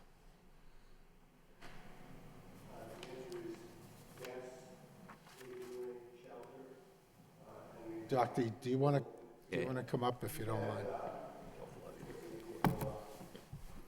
First thing you got to do is tell them name and address. Thank you. I'm Wayne Passanen, and I live in North Andover. And not to bore you with, but I've been at Lowell General now for, it'll be 40 years soon, so it's become a steady job. I'm the Vice President of Medical Affairs there, and of course I was Chief of Emergency Medicine for 30 years and was an emergency physician. And people ask me sometimes how I got into this business, but back in 1976, I became the Medical Director of the Public Access Detox, which some of you remember was originally on Bridge Street and then was at Lowell General Hospital for many years, now is at Tewksbury. And where I had that experience, when Tom came out when they wanted to start the habit management clinic in Lowell back in 1987, he asked me if I would be interested. And I can still remember the first day being on Suffolk Street and going to the office, and 2 people showed up. And we had treated people with opiate dependence prior to that, both in the emergency department, of course, but in the detox, and we weren't really very successful. And I did a lot of research before I started, and I've had a lot of experience since. We use methadone as a treatment modality, and that's a medication that's dispensed to a patient on an individual daily basis. And yes, it's absolutely one of the most rigorous treatment programs that you can imagine, because for a minimum of 3 months, and it's generally longer than that, people have to come in 7 days a week for their dose, and they're dosed by a member of a nursing staff. And you got Maggie here, who I've been working with for 15 years. And I can tell you, and of course I'm biased because I work in methadone, I don't have a financial interest in the company. I'm not a fiduciary, I don't have any ownership. I'm an independent contractor, I've been providing services and proud of it for many years. But it's the gold standard of treatment for opioid dependence in the United States right now. And I give a lot of speeches here and there, slides and so forth, and I can just tell you that it's an epidemic in our country right now. And we're doing our very best to treat as many people. We have the homeless folks. I was president of the Lowell shelter here for 3 years, and I remember my first time in this chamber, and I almost remember feeling like, wow, somehow we've caused homelessness. Well, it wasn't true, of course, and the shelter does a great job. Although I must say, I'll say just for a little political comment, I did call the city manager's office the other day, as well as Linda King in housing, and say, how come we have, with the planning board and boards of appeals and all kinds of regulations, why do we have a tent city over by UMass Lowell? It's very visible when you drive along by where the stadium is. So yes, we have treated some of those people, and it's really sad because we're part of their problem, and they have larger problems. They have social problems. They have psychiatric problems. We all know about what's going on in our world, but basically, I think that it's a very, very important program, and the city could not, in my opinion, exist without the program that we have. We are scratching the surface. My estimates are there's probably 4,000 people in the city of Lowell right now are of opioid dependence and use. Pills, 50% of it, 50% of it heroin, but it's rampant. It's rampant in our schools and with our kids. And of course, we're limited. We can't take anyone before the age of 18, and I'm glad of that. That's why we get the 19-year-old as the youngest. But it's a problem, and we need this facility very badly. And I really hope the planning board goes on record as supporting it, because it is absolutely the right thing to do. Thank you, sir. Thank you.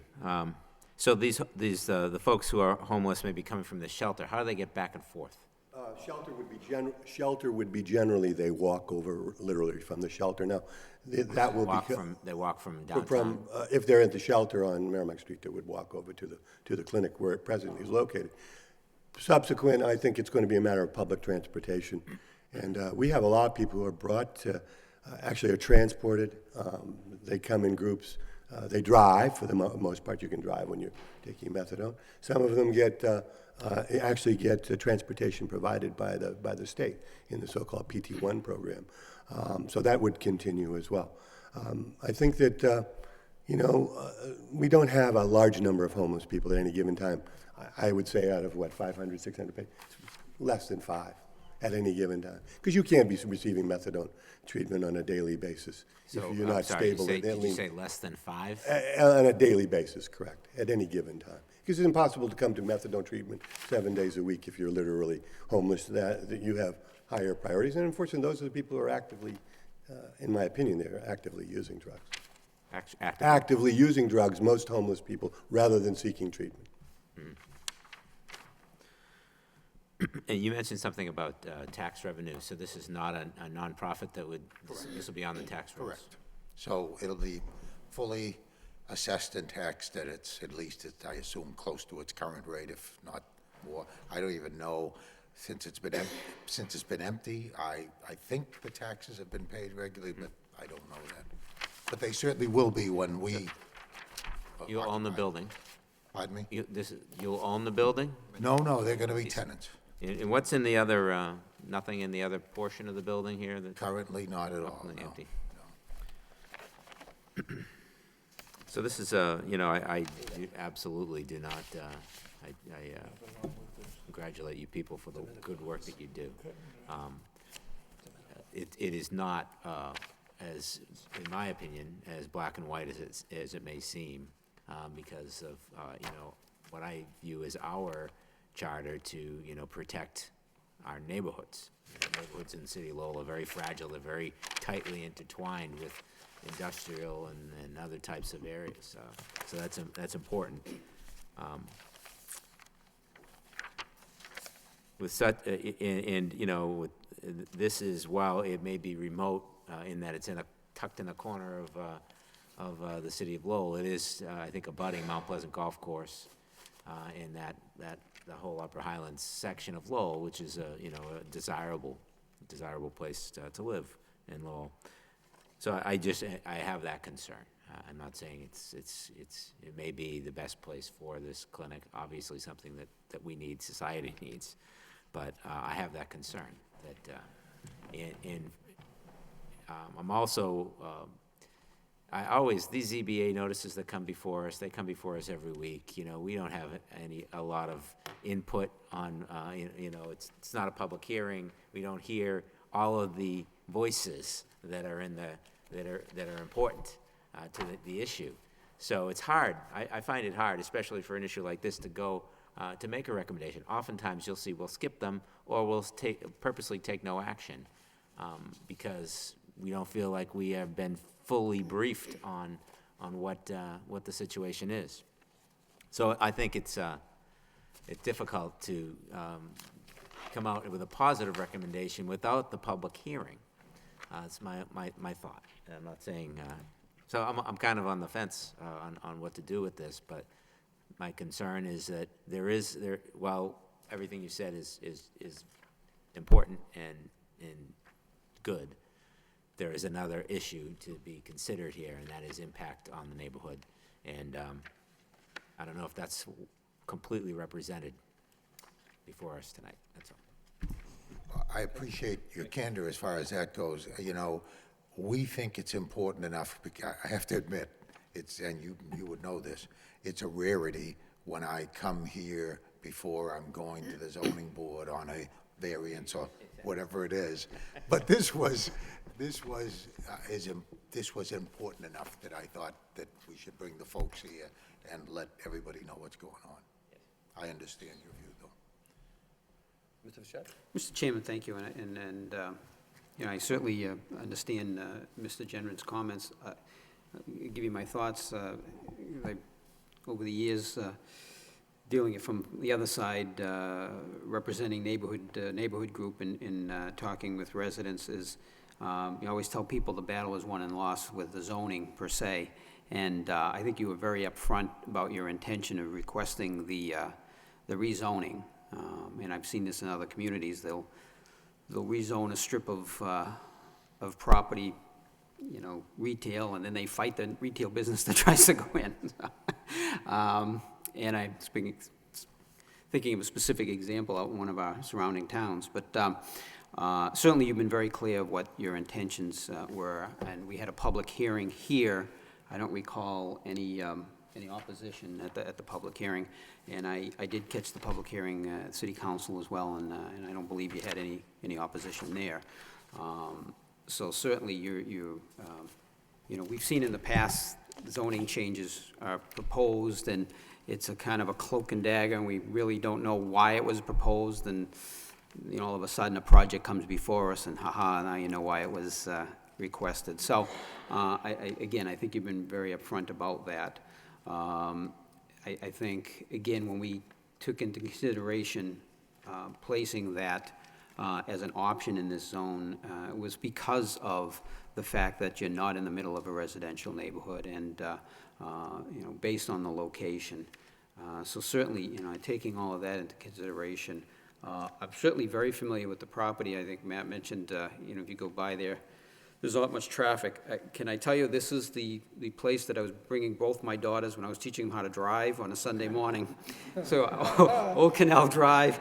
And in this parking lot is where they practice to back up 100 feet and parallel park. So I'm very familiar with the property, probably more so than most. And After 2 o'clock, you could speak. Yeah, Mr. Fisher. And unfortunately, somebody I grew up with has certainly used the facility that you have, and so I'm certainly aware of the work that you do. So, regardless, it's something that society has to deal with. And I think from the zoning, that's where we realize we have to deal with it, and where do we place it, and how do we regulate it from a zoning perspective. And I think that's what we've tried to do here. So I certainly understand Mr. Genren's comments, but had there been opposition at the zoning request level at the City Council and here, with the notification, public hearing, the abutters being notified, you know, so I have a comfort level with that.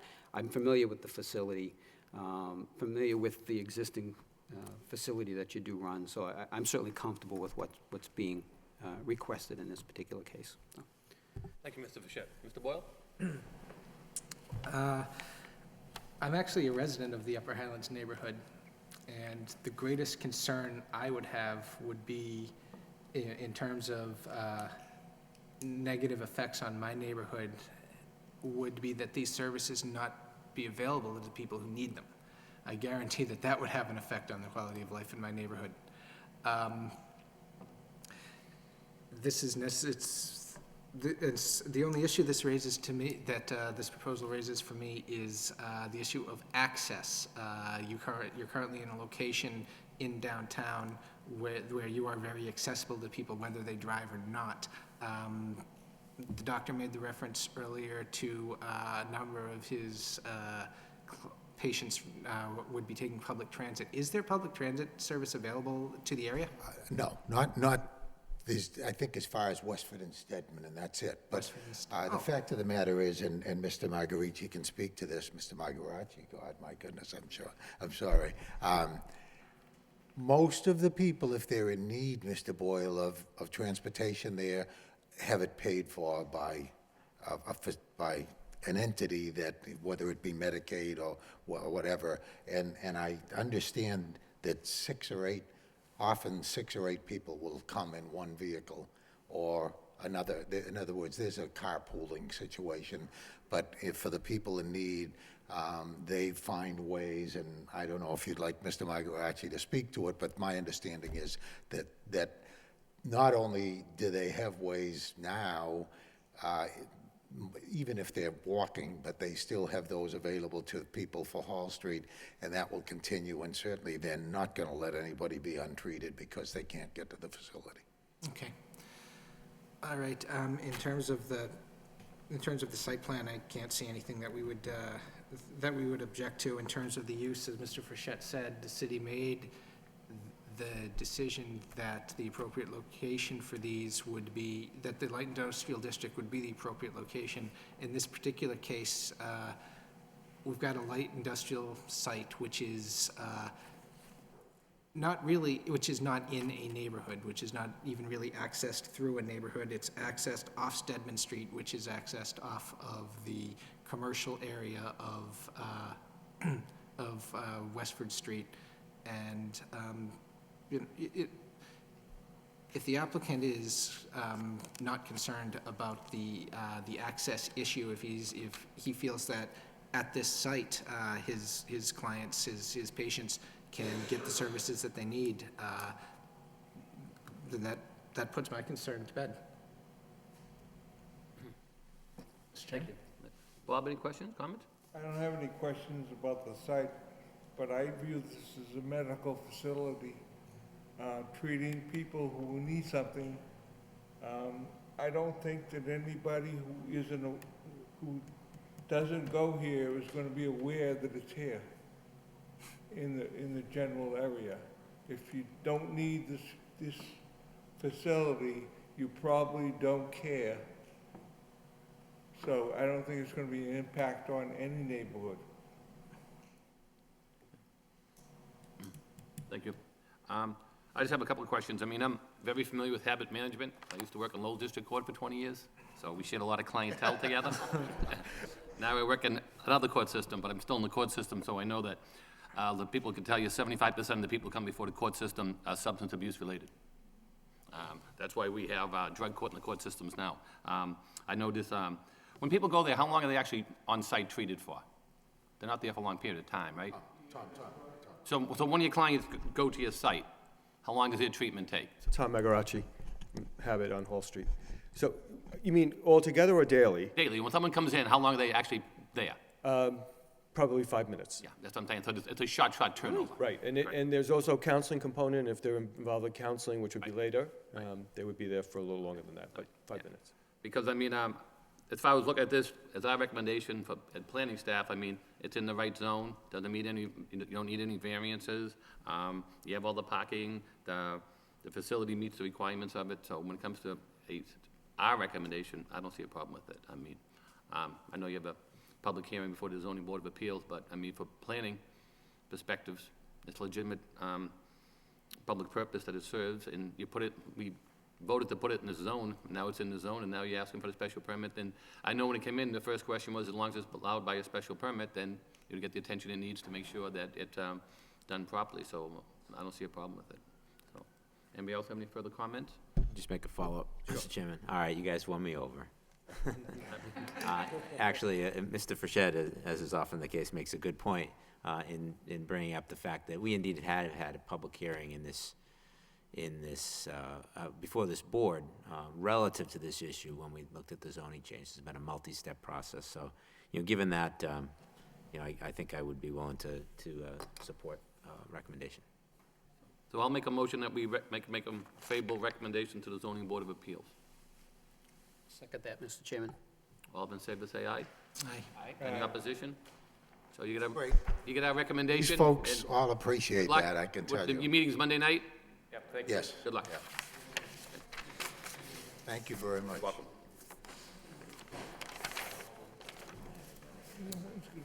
Sure. I know it's there unless they use it. I don't think I've ever seen a presentation for our recommendation to the ZBA before.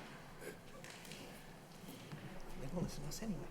Because it's procedural. This is the agony of having too much control over people's rights. You weren't here.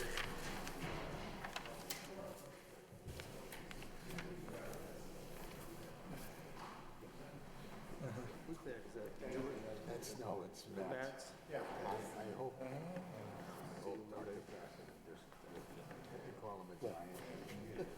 And he doesn't feel well. No, I'm the one, I sound like I've got TB. I wanted to look at it, I thought that was.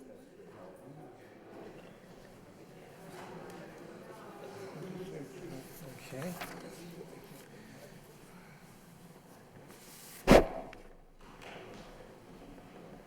Yeah, so anyway.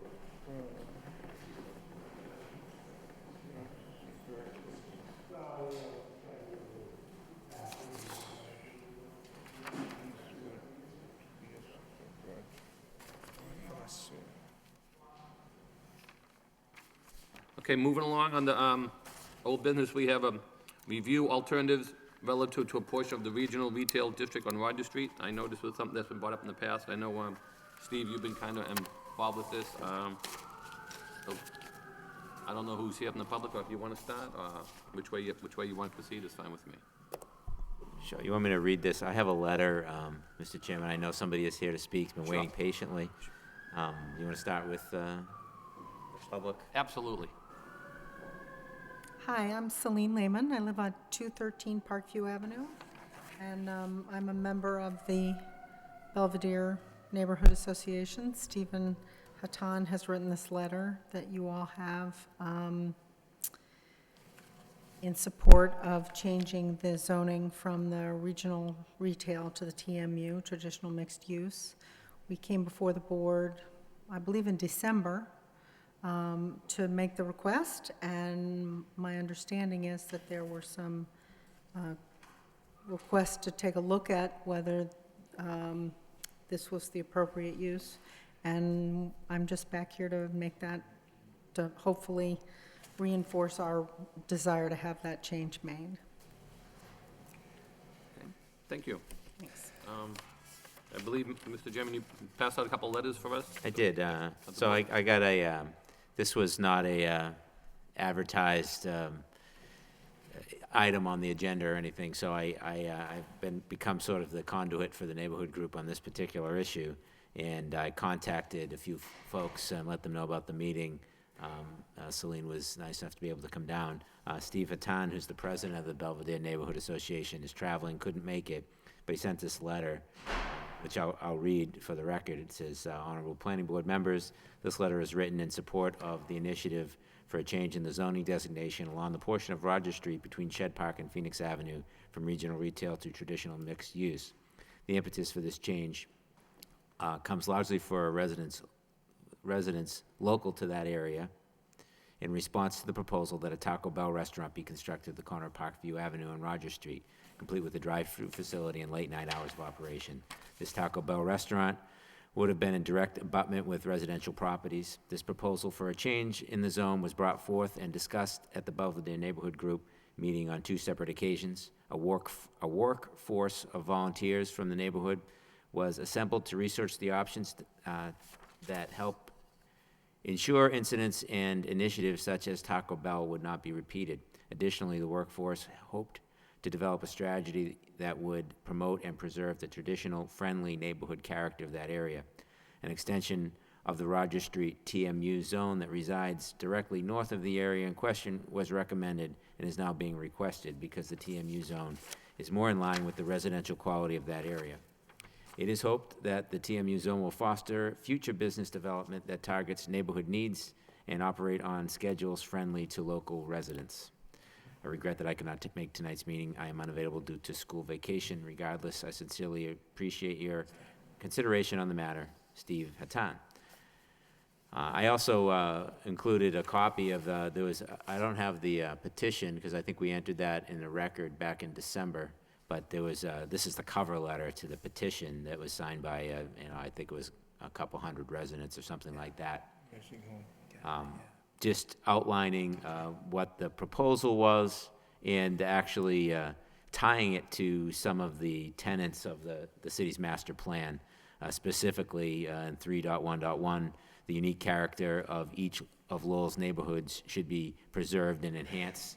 And the action step under that was to rezone areas in which present zoning promotes uses that are not compatible with existing neighborhood character. So that was that's kind of the proposal and the request from the neighborhood group. And, Aaron have put together a great summary of what's going on there. I don't know, Aaron, if you want to provide us with some background there. Sure. I can address that. I should refer to Joe. Joe actually put the summary together for the board's consideration. And basically what we intended to do or attempted to do here was provide a summary of the different zoning districts that might be considered for this site based on some of the concerns that were raised, and I think that were raised during that meeting. First is, the introduction talks about what's the general intent of each zoning district, and how that might align with what is going on in that corridor in terms of the nature of development, the size of the properties, the size of the buildings, and the street network and the infrastructure, and et cetera, et cetera. Essentially, the urban fabric that makes up what we generally call character. And then the next part of that summary provides a review of the different uses that are allowed or not allowed, or allowed by special permit, generally within 3 districts, and what were considered based on what was discussed in that meeting, where the traditional mixed-use zoning district, which already exists in that area, as well as regional retail with a third, which is neighborhood business district. They'll have their kind of different kind of, characters to themselves. The neighborhood business district, like the regional retail, is a little bit more focused on commercial uses, while the traditional mixed use brings in residential as a more important component to the mix that's allowed. Within those, or among those different use types, there's a lot of kind of minute differences. I think the key on this is that the regional retail and neighborhood business district generally don't allow residential. They do, but it's with the special permit, there's a rather significant process that a developer needs to go through, a property owner needs to go through to show that residential makes sense. Traditional mixed use, on the other hand, includes residential almost as a definitive option. In many cases, it's a special permit, but there is by right options. Drive-throughs are a big consideration. What's allowed through drive-throughs, automotive uses, industrial uses are another fairly significant. I don't want to go through each point by point. The other kind of key difference that we want to point out is that for the traditional mixed use and the neighborhood business district, parking requirements for commercial uses only are significantly reduced. So, for example, in a traditional mixed use or neighborhood business district, retail, it's 1 parking space per 900 square feet. In the regional retail district, it's 1 space per 500 square feet, so it's nearly double the requirement. And that kind of reflects the nature of those districts, where the regional retail is intended to, or located in places where you're likely to see more vehicular access because of its regional nature. It's usually by regional infrastructure, in this case 495, where you expect most customers and workers are going to be getting there by car. Whereas the neighborhood business district, the traditional mixed-use districts are more walkable by nature, more accessible by public transit. So that's why you see the difference in the parking requirement. And as a part of your package, we provided a comparison, a table comparison of just those three districts with, based on the use categories, what's allowed and what's allowed with the special permit. And the only other thing I wanted to point out, I think we handed out tonight, was the dimensional requirements. They're all pretty flexible when it comes to commercial uses. The regional retail allows a little bit more density. The FAR is 2, whereas the neighborhood business district and the traditional mixed-use district allow an FAR floor area ratio of 1. So it's, you have a lot more density that's allowed in regional retail. I think the essential difference in those two districts is that in the TMU and the neighborhood business district, they're both required to be right on the street, the businesses, the buildings themselves. There's a max setback from the property line of 8 feet, whereas the regional retail, there is no setback. There's no max or minimum setback. So there's a lot more flexibility in placement for those structures. And again, the reasoning for the max setback in the TMU and the neighborhood business district is to provide a more walkable environment, an environment that is more friendly to pedestrians, that is more accessible for people who are going to be using public transit, that sort of thing. So we wanted just to highlight those three the three differences from a dimensional requirement, from a parking requirement, and then use category requirement, how that looks differently between those three zoning districts, which seem to be the closest based on the objectives that were brought up earlier. And then the memo that Joe created, again, kind of reiterates the process for initiating a zoning change. The planning board can petition the city council. A property owner can petition the city council for the property that they own. People can petition up to, with a minimum of 10 residents, petitioning the city council to rezone larger parts of the city, or the city council can initiate a zoning change. So I think what the larger question is moving forward is this something that needs to be petitioned directly to the city council, or is this something that the planning board's going to move forward and determine what is the right district, if it's TMU or if it's neighborhood business district, or if there's an interim district that should be developed as a transition from the more regional to the more traditional zoning districts. Aaron, and if I could just add to that, so initially, I know this group tried to petition the city council, and they were told by the city clerk's office that it would cost them like $800 or something like that to do that. And that was prohibitive.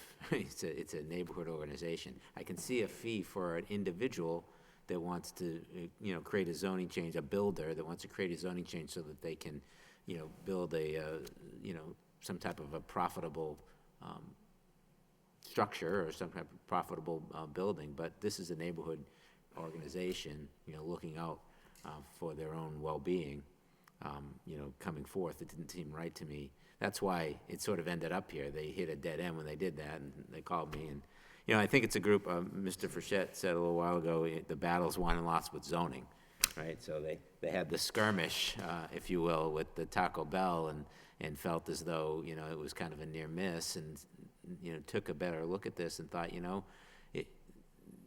based on, the situation, the zoning itself, the underlying zoning doesn't match what's there, and it doesn't match what's desired. So that's why I think we came to this point.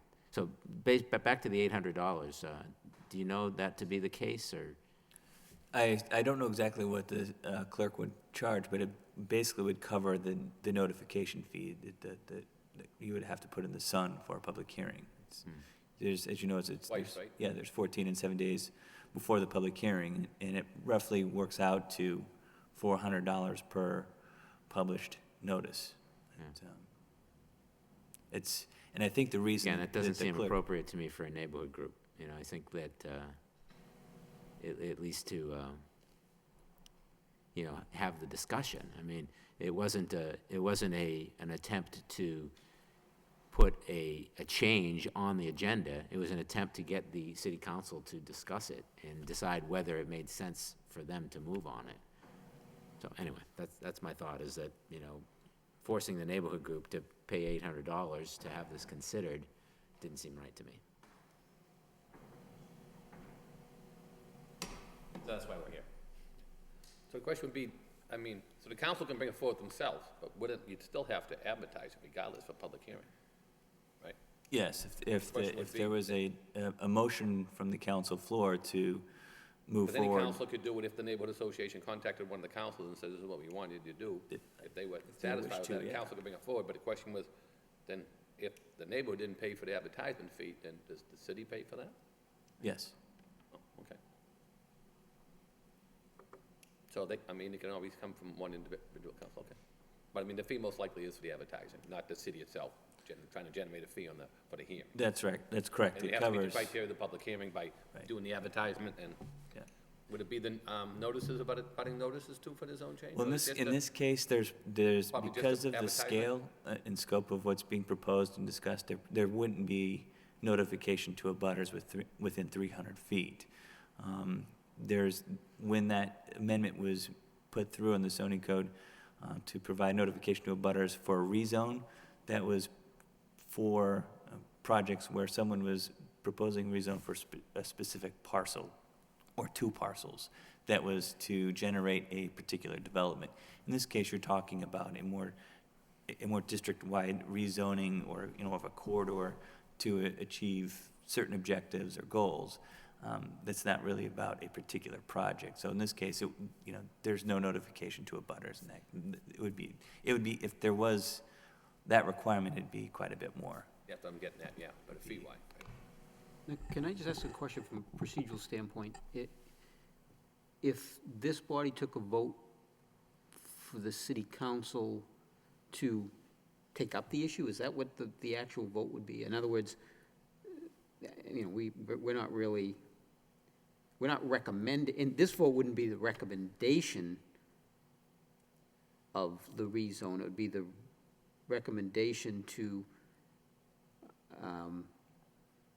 I guess, Well, I I'm mean, looking for guidance. Yeah, well, I mean, I guess it depends on what you want to do. I mean, if you want to take, and for instance, move forward based on this request to change it to a traditional mixed use, you could petition the city council to consider a certain area, specific area defined to the traditional mixed use zoning district. And then they could decide whether they send it to the zoning subcommittee or whether they send it to us for comment and public hearing. It would still go through that process. It Okay. would be that same process, yes. It would go back to the planning board for a review and recommendation. I think we all know that if it came from the planning board, that the review and recommendation would be that it be amended, but it's still part of the process. It's a requirement under Mass General Law. So the same process could be done if they contacted one of the councilors, and the councilors brought it forward on the council floor. Correct. Steve, do you know if they tried to speak to one of the councilors about it? I mean, I know 4 of the councilors live in Belvedere. Yeah, I don't know. Yeah. But I mean, I think to Jerry's point, if we forwarded it or petitioned the city council to, you know, consider it, or even, can we forward something to the neighborhood subcommittee, or does that have to be done by the city council? That needs to be done by the city council. Yes, the So full we- council will be recommended to the subcommittee. We could potentially send it to the city council for review. Ask them Yes. to review and ask them to review it. In which case, they could decide that it's something they don't want to do, or it's something that they want to have reviewed by the zoning subcommittee, and potentially come back with a request for recommendation on our part. That's correct. They would have the option, once the petition's made, to direct it to the zoning subcommittee. And, or maybe, like you said, the neighborhood subcommittee, or a joint subcommittee, something like that. They would have that option. Any of the, Joe or Bob have any comments? When we discussed this earlier, You had mentioned that DPD was looking at this very question as part of the master planning process. Is DPD pursuing something like this along its own track? So in the master plan, there is one of the objectives, I think it's under Goal 1, Objective 3, to look at a number of the regional retail districts specifically that they have a very specific cutoff between what is a regional auto-oriented commercial district and a more kind of residential, traditional-oriented commercial district. And we recognize that there's a couple areas in the city that those aren't very good transitions.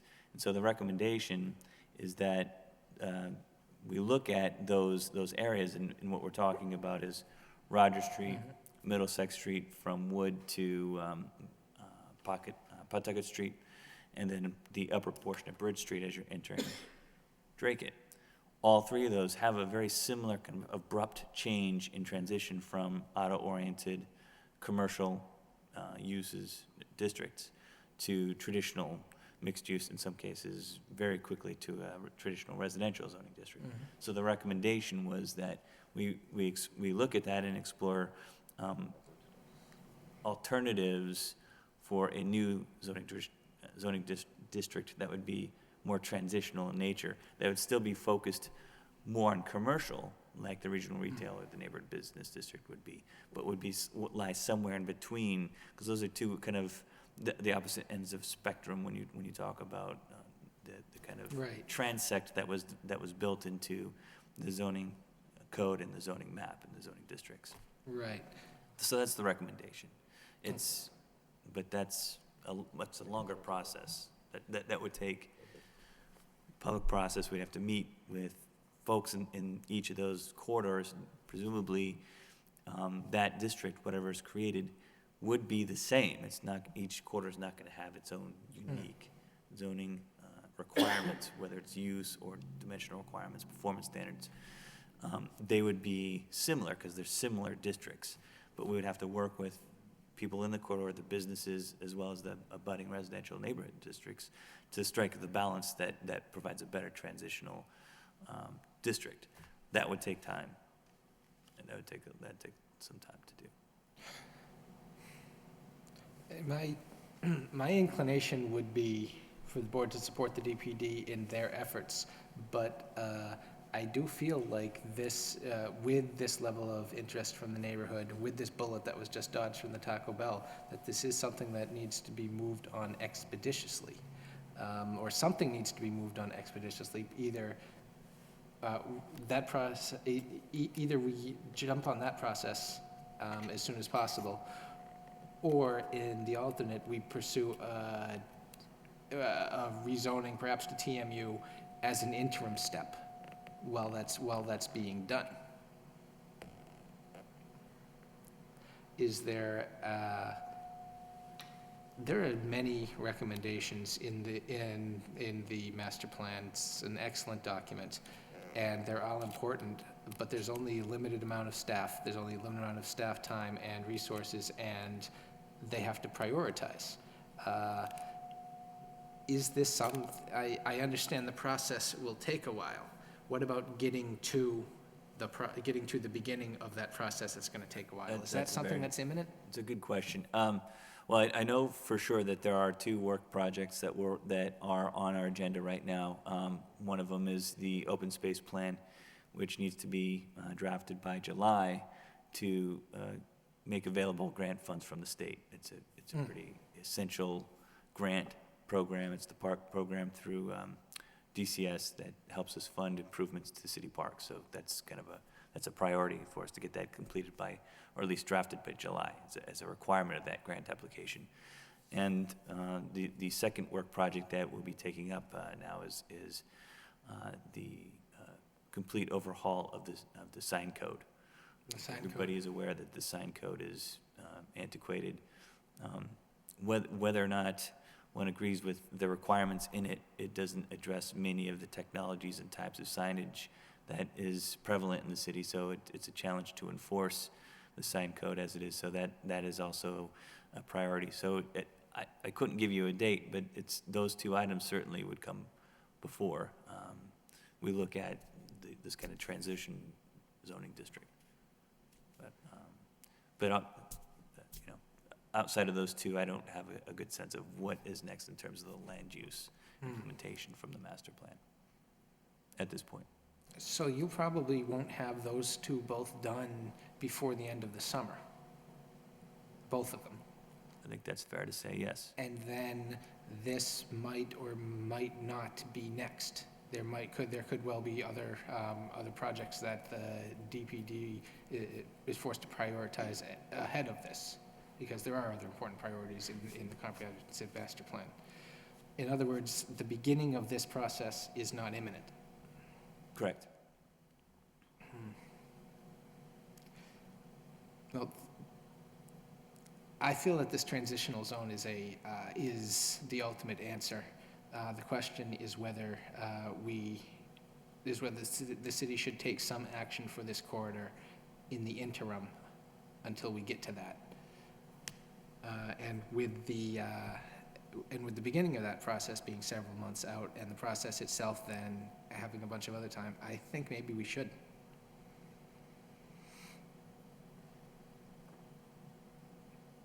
Bob, do you have any questions, comments? A couple of questions. Can we just submit this idea to the subcommittee of the council? I think what Aaron says, we have to send it to the council first, and they'll decide whether it goes to subcommittee or not. Okay. You have to send it to the council, then the council makes a Don't we recommendation. have the authority or the responsibility as a planning board to make recommendations like this to the council?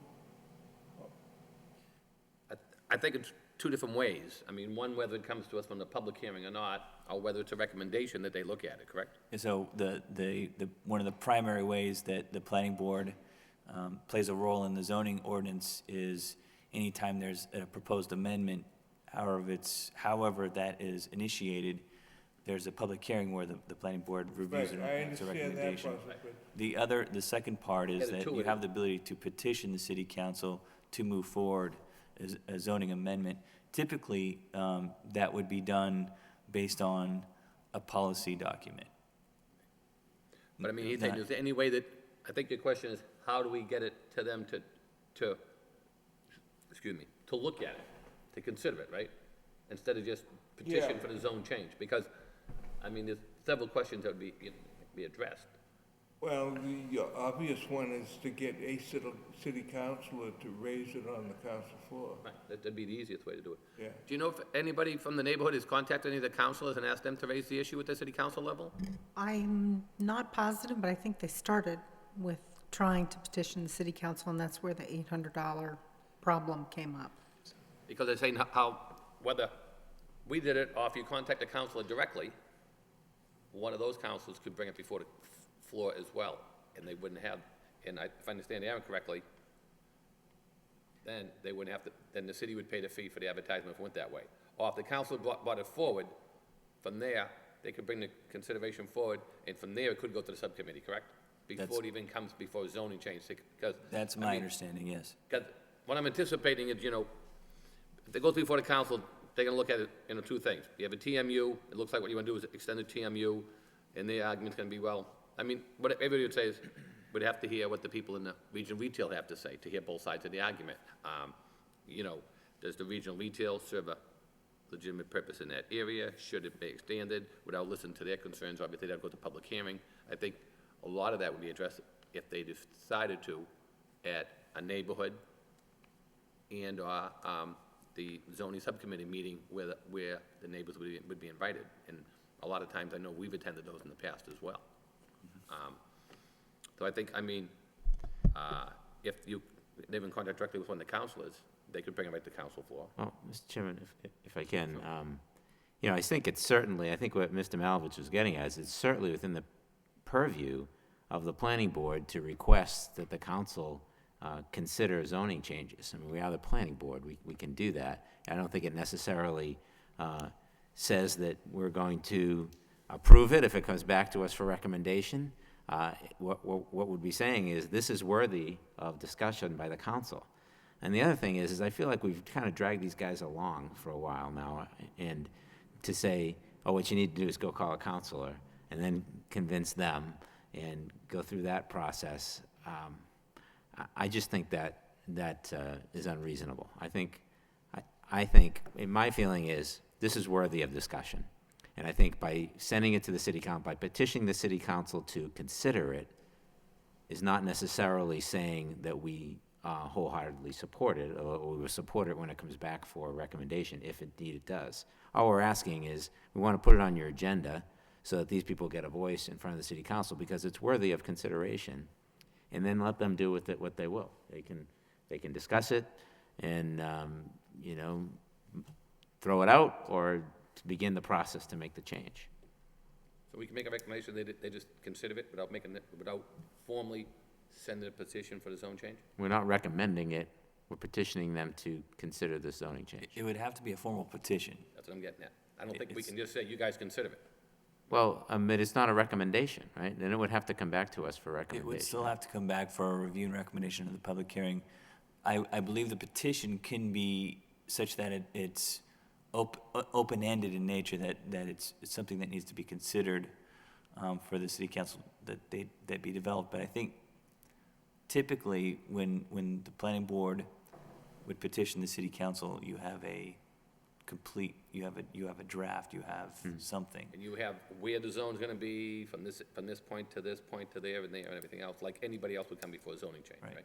So, can we say, Can it be open-ended like? can we Steve? say we want to petition the city council to consider the zoning change requested by the neighborhood group, which is to change, the section from Berkeley Ave to Phoenix Ave?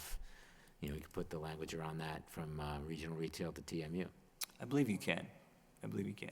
All right, so I'm going to make the motion that we do that we petition the city council to consider the request made by the neighborhood group, Belvedere Neighborhood Association, to change the regional retail zone that extends from, along Roger Street, that extends from Berkeley Ave to Phoenix Ave, from regional retail to TMU. I'll second that.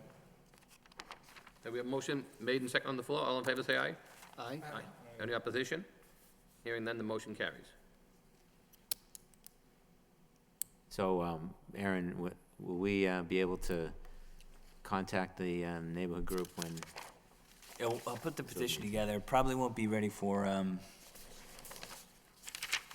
it definitely won't be ready for next Tuesday, since it's done. So we're looking probably the first week, at least of May, before it even gets on the agenda, maybe a little bit longer. But I'll be able to make sure that we communicate with Steve. Okay.